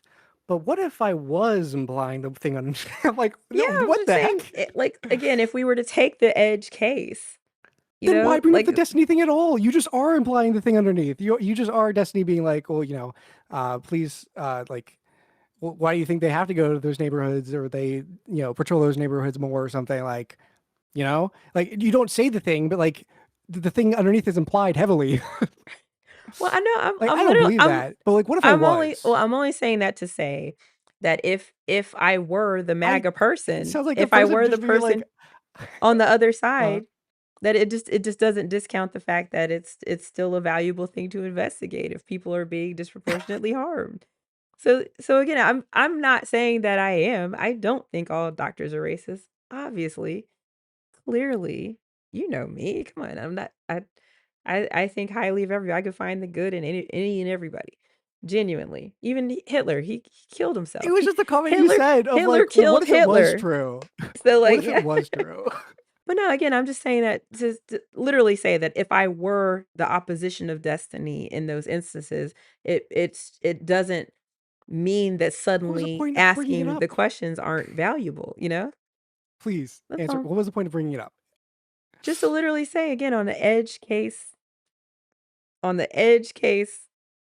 scenario, I there's need you to still understand. Okay, value in like it. I'm trying to frame this the other way. So it's like, Uh, okay, I need you to understand that, like, hey, when I bring up, the police, um, being in higher numbers in these certain neighborhoods, when I'm bringing that up, it's not to do with like I think that, you know, um, black people commit more crime or like anything like that. I just think it's like a kind of like a descriptive thing, and it's like, but like, you what if they just do commit more crime? Like, what's well, the no. point of saying all the other things if at the end you're just gonna be like, well, what if it actually is true at the end? Well, what's funny Like, is again, I felt like I was taking your advice. Literally when I'm like, "Oh, Thomas Jefferson, I know he really uh-huh. wanted to he had the even though he couldn't do it himself, I know he wanted to." And you were like, "No, don't give them any grace." I'm literally just trying to say, if even if you were to not give me any grace, I still think it's worth asking the questions. That's It's not all. about giving you grace. I just didn't understand like you pointing out like the Thing. It's destiny not about connection giving there, me just to be grace. like, well, what It's if not about actually the giving me other thing grace. underneath thing what actually was true? I see the jarring, I see how that could be jarring. Yeah. I do. But Yeah, again, it's like Destiny I'm being thinking of it more so yeah, like, not believing the thing underneath and just be like, well, what if it actually was true? They just do commit more crime. well, I'm I like, also well, what's the I point of also like would hope ugh. that you know me well enough to know that I genuinely don't think that. Like, I love white people. I'm cool with white people. I have no It's problem with not white that at people. all. So no, I'm Go ahead. clearly not saying that all fucking doctors are racist. I But again, I'm just saying whether I think it or not should be taken whether you give me grace or not, I'm saying that should be taken out of the equation. I'm saying it should be about the fact that the numbers are showing there's this disproportionate harm. no, it shouldn't be We need taken to out of look the at it. equation. What are you talking about? It's all about percentages, baby. Okay, that's why I asked you the question. And I'm so upset you didn't answer. Of like age, weight, and race. Like, what do you think like this had to play into it? Like for you, I feel like it is like 50 or 60% of it or something is the race part and stuff, No, but here's the or thing, like 90%. I don't know. even if it's That's why it's important. Good. but even if it's like 2%. Think about this, think about Yeah. this. Yeah. One It is when when 2%. when we look at like, when we look at like fetal, maternal and fetal mortality rates, Uh-huh. I'm so wrong on this, but I'm not out of the ballpark, okay? It's Okay. something like 1% of white people or white women will suffer from, either the death of themselves and or their baby. No, no, no, much of themselves. So maternal mortality rates. It's something like 1% for white women, okay? It's something like Okay. 3% for black women, right? Okay. So out of 1,000 black women, the very large majority of them, are gonna be just fine. 970 of them are gonna be just fine, you know? Unfortunately, 30 of them are gonna pass away, and that's terrible, Okay. that's awful, you know? But then we look at white women, and 990 of them are gonna be totally fine. They're good. Only 10 of them are gonna pass away, Mhm. and that really sucks, and that really sucks, and I think that we should do everything we can to minimize that 10. I think we've done such a great job because it used to be something like 50%. So now that, we've gotten the maternal mortality rate down for everybody so much, if we're still seeing that there's 3 times as much though for black women, you know, Mhm. if we can lose at least 20 less women, people, human beings, What do you mothers, think the you know? percentages are? That's what I'm saying, like, obviously, the percentage is 3 minus 1, so it's only, like, 2%. No, no, I'm saying of, It's like, the 2% reasoning of being racism. age, weight, or race.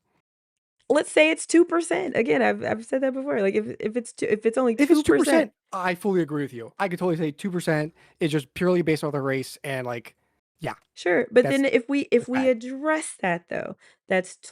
20 fucking women who will be Yeah. alive because we've addressed Yes. that. We've got it down to at least the fucking baseline of only 1%, which white people get to enjoy. We just wanna enjoy the same fucking percent of not dying when we give birth. That's literally all I'm saying. So, Well, no, again, I'm okay, not when I say it's race, I mean, like, the doctor, like, sure. forcing it upon the person, like, it's because of their race, or, like, when the Yeah. doctor says, "Hey, you should get a C-section," and, like, what percentage is it the age? Is it the weight? Is it, like, the race? Yeah, maybe again, if we look at one doctor, it might be the only thing he thinks about, so that's 100%. It might be one doctor who's like, it Okay, for the doesn't come example that into you him at gave all. for the example you gave, Well, what for did you feel like myself those percentages were? Yes. For myself, again, I cannot because clearly I've got so much more going on. I'm just so for me now, Yeah, I'm because for like you, I feel like you're like 2%. 99%. It was For because me, it's like 2%. But again, all I'm saying is that if I could 2%? if I could be given 2% chance more, wouldn't you No, take no, that? I'm saying with the doctor saying, "Hey, you should," or just, yeah, you're saying it's 2% more. No, I'm saying, okay, you're weighting these, and the doctor is like telling you to get the C-section, and we have these three buckets. We have weight, age, and race. Mhm. Like, what percentage do you think is like based off the race? For me personally, again, yeah, let's say it's 2%. Sure. Okay, then Okay. I have no, yeah, I could totally see that. Yeah. Yeah, I'm not unreasonable. I get that. But all I'm saying is that again, if When you if when you start to okay, no, I need you to understand the way you talk. Okay, when you say we've looked into the studies and age has very little or has nothing, like the age impact is this like 0.2% or whatever. It's a very small thing, Mhm. and the weight also not a big thing. And when you put those two things together, Excuse me. it does not you shouldn't get a C-section. Like the dangers of complications of the C-section is way higher than the weight and the dangers from age and weight. Then you leave it to only be one less thing. Yes, no, but That's why that's what for I'm me, saying that's though. why for me, I have the perception of like for you, it feels like it's 90 or 99%. It is like this the race thing. But if you're telling me, oh no, it's only like a 2% thing. I'm like, okay, yeah, yeah. And, like it being like don't get me wrong, like averages or where the fuck you're gonna have a super racist doctor that it's like 60%, you're gonna have like a person that's like 1%, like yeah, like it being around 2% or like even higher than that, I could see. But like that's why I'm saying when you say these things of like the studies and they don't it doesn't make sense for why you would do a C-section because it's so much more dangerous than the age and weight component. It just leaves the only thing left to be the race part, and then it being like filling up like all of the percentage of why this person is making you do an extra dangerous procedure. No, no, no. Yeah, no, I'm definitely looking at it more from the totality. Like if like, again, like, let's say you had and what a great I'm glad you kept it on this example because what a great juxtaposition between the founding of our country being True. at a time when we And had new life. True. no, but a time when we had chattel slavery, and then Mhm. shortly after still had to fight for civil rights as black people and all the horrible lynchings and all the craziness to where today literally it's like, like the mo like you kneel at a Yeah, football the game and percentage you get of you know, C-sections or and we blah have blah to blah. or we have to look at yeah, like even like police killings and stuff, like, it's like Mhm. you have a higher chance of being shot by a cop as a black person, but it's still like Mhm. what, like a like a 2 times you're 2 times as likely to be shot by a cop as a black person, but that means that then of people encountering cops, there's still only like 1 or 2% of those people who have been shot or harmed or whatever. So I'm saying like from Yeah, it's more 50% like you're more likely to die from 50% driving or white some shit. yeah. So for racism having like a 50% negative outcome for black people to today where it's like being black you're again like maybe 2% disproportionately impacted. All that so that's still the same kind of one to one that I'm seeing, and it's why, again, I'm still very happy to claim the liberal title because I do see just how much things have improved, and just hope to continue down that trajectory. But when it comes to like the C-section thing, Mhm. what I'm saying with that in particular with the numbers of it all is that like let's imagine you have like a revolver, right? And it's got 100 shells or hundred holes, whatever the holes in the revolver. I should know more about weapons. I grew up around some of it. But, Mhm. so if you're a white woman and you get pregnant, your doctor is gonna put 1 bullet in the chamber for you and spin it Okay. and then shoot at you, and you got 99 chances to be just fine, okay, cool. But for black women, you're literally putting 3 bullets into this 100 chamber revolver. And Mhm. yeah, you're most likely 97 times out of 100, you're probably gonna be just fine. But I'd still be concerned. I'd still be a little concerned. So when it comes to stuff like the age thing, like, yes, like, yes, you as a older person have a higher chance uh, of I'm sorry. You have a higher chance Complications. of, complications, yeah, birth complications. But if you were to then have a C-section so that, you know, maybe the baby's not, in the canal or having stress or blood pressure issues as long, or there's always an issue with, the separation of the placenta from that's really kind of the real thing that happens when you're older is you have a higher risk of placental separation before time. So if that's taking out a quarter of a bullet, like a quarter of a percent, you know, you can see how like when it comes to just if there's only 3 bullets there or what they're looking at, 1 bullet in there, taking out a quarter of a percent, sure, that would probably you know, that of course you'd recommend that for somebody who you think already has a couple extra bullets trained at you maybe. I don't know. I mean, they could again, they'd be trying to do it for a good reason, but it's still such a slight difference that when you take out age as a variable, when you take out again, obesity has been shown to not have a single impact on birthing difficulties. So if you take that out Mhm. as an out of the equation, um, then it's like literally fatter people don't have uh gestational diabetes more. They don't have preeclampsia more. It's literally no difference. But again, the medical institution has these implicit biases about fat people. So Yeah.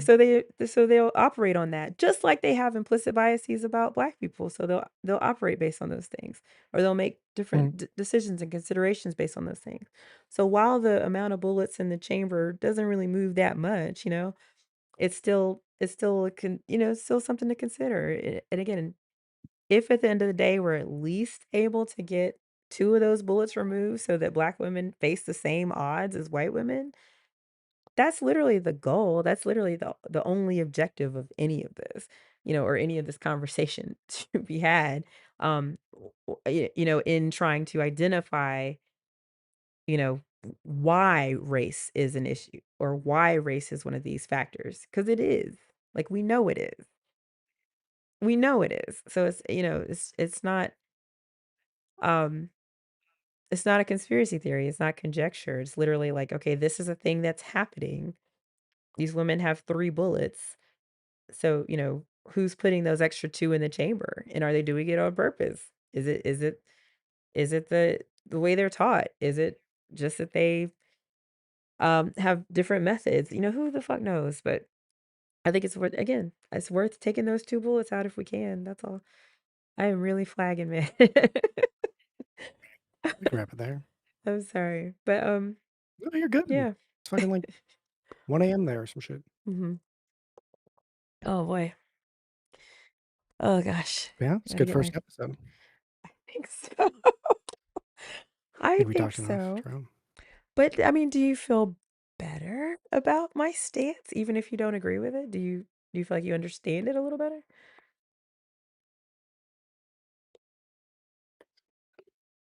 Or do you understand why I hold that stance?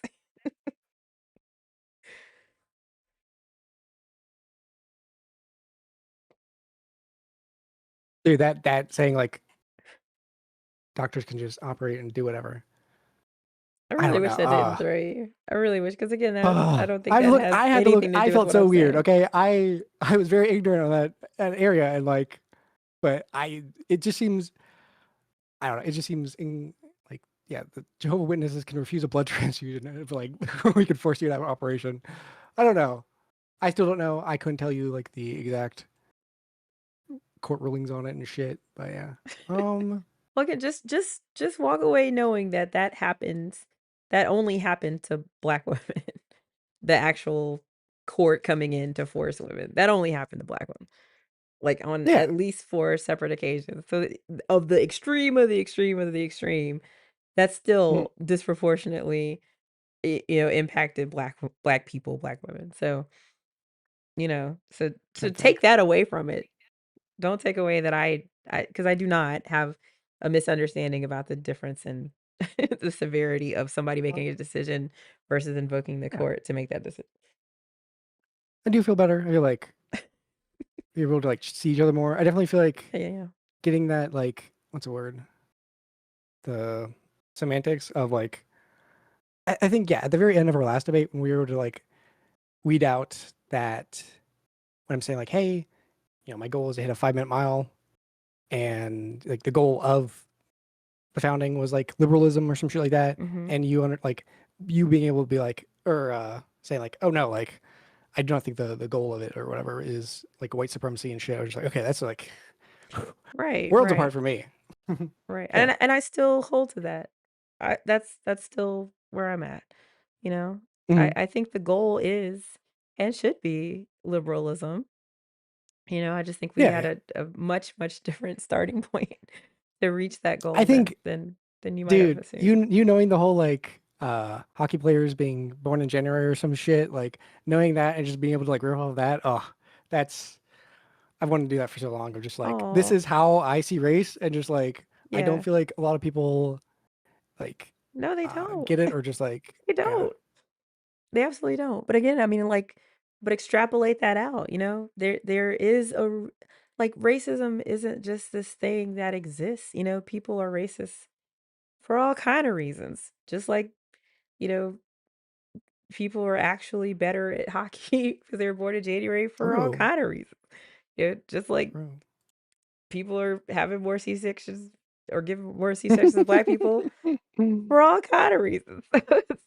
It's good true. to keep asking those questions. I'm proud of you for doing so.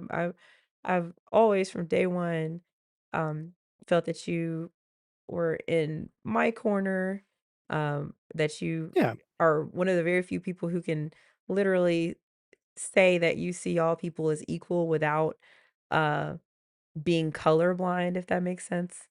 Like I wouldn't say I see all people as equal. Okay, I Yeah, I have a girlfriend, okay? I love her until more than any of you fuckers, okay? So I do discriminate, all right? got it, got it, got it. Well, tell her I'm coming for her, okay? True. Okay, you're coming back to the I States, want the top true. spot. Yeah, that's right. Nah, I'm kidding. But oh man, I wish I could come see you there. I'm gonna be in Charlotte, so I will definitely try to hook up Charlottesville. a Oh no. South Side meetup. Oh, nice, Also, nice. yeah, just for some housekeeping. We got BR Nexus in the chat. Make sure you get in touch with him because he hosts our movie nights on Saturdays. And Heyo. it looks like he's going to be streaming what okay. The family The part family? 2 for movie night. And he might do The part fuck is 3 as that? well. Yeah. Yep, the family part 2. The So make sure you tune in family? at 10 p.m. Eastern. EST? Yeah, go ahead and shout it out. Let's give VR the floor for a second. Do you want to come up for a second? Woo! Sure, if they want. Like Go literally for a it. second? I guess I could. I just wanted to say Yeah, hi, shout it out. everybody. It's been wonderful listening to you guys back and forth. It certainly got me and K-Math talking. Yeah, True, I saw you we've been guys. watching the chat. I've been trying to like be like, oh, that was a good point. Yeah, I okay. was like, what thesis statement is going on inside chat as we're talking? I don't see like whole dissertations Just happen. We're just having like parallel conversations where it's like, okay, we have two audience members, but they're both having their own side chat that I have no idea what's going on. I know. I'm gonna have to go I'm back and do a lot of sorry. reading. That was really, It's like really a double interesting. date, but for like some weird like Discord thing. I have no idea what was going on. I know. No, I was trying to keep looping it back to what you guys were presently talking about. It's all So right. it's gonna be I think fun you to start see talking it about Israel evolve. Palestine. I'm like, I'm done. I have no idea where they're going. They're gone. I was like, no, I get it. But yeah, no, I wish you be like, I get it. five I to get it six, too. we try to stream movies on Saturdays in the Okay. server. That's at it. Mm. Last time, delayed by a week for the fourth, we did The Family, which is a documentary series by a guy who grew up inside of essentially a right wing Oh. religious pipeline to direct Mm. him towards working in law for the Federalist Society to implement a lot of the policies that Sophie has been using as argumentative for Oh. years. Mm. Hmm. So, if people are interested, definitely encourage them to join us. Awesome, awesome. Well, thanks for popping up to let us know. Definitely do that, folks. And then also, tomorrow, which is today for me, but tomorrow, For who? uh, I'm gonna get the time wrong. 9 p.m. We have, excuse me, 7 p.m. We have Sophie Saturday, and this is Eastern time. I'm trying to be generous. We have Sophie Saturday Subversion School, where I will be teaching you some sort of media training thing, whether it's like how to make a video clip out of something, how to start on a long form documentary, how to set up your live stream, literally whatever I can help you with. It's your time to come in and learn something or let me know something that you want me to show you. And or tell me projects you're working on and bring those and we'll discuss them and help you with that. And then after that, at 9 p.m. Eastern, we will have our semifinals for our debate night Ooh. summer tournament hosted by RetroPhoenix. Hello, hello. True. So, And and we have I, finals next week. yeah, and Oh. I'm so pleased and honored to be able to co-host with him. So, if you want to keep hearing my raspy voice, which is not quite back Oh my yet, gosh. It's so much better. it is though. Yeah, I'm very You happy. sound like death a couple weeks ago, okay? I was like, Sophie, you good? We're almost to the final, Sophie. I need you, okay? I was like, You I can was die just doing after, okay? my best RFK Jr. impression. Oh my god, It true, you did. Holy shit. was horrible. It was horrible. But no, but yeah, please come out and check it out. Yeah, we do have finals the week after on the 18th. So they're so good. So if you want to see what this is in support of, Debate Night Prep is in support of, please come and check it out and support Retro and the wonderful debaters who will be up on the stage, on Destiny's main stage actually. So we're so happy he lets us host there and stream there. So that's really cool. But other I than mean, that, they well, won't be as good as yeah. us, but No, yeah. not at all, no. I think we won Oh, the oh my debate, god. if I Oh were my to god. say so myself.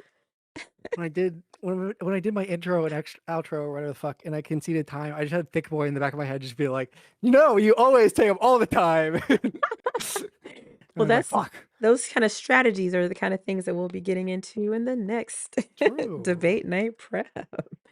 So be sure to check All us out right. next Friday as well. But other than Yeah, that, yeah, yeah. that's all we got for you. That's our housekeeping. So thanks for Oh, joining us. I'm going to bed. true.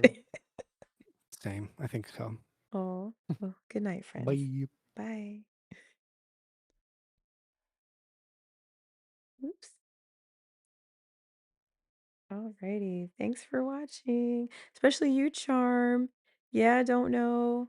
And everybody else watching from YouTube and Twitch. Thank you so much for tuning into our pilot episode. Love you guys. Good night.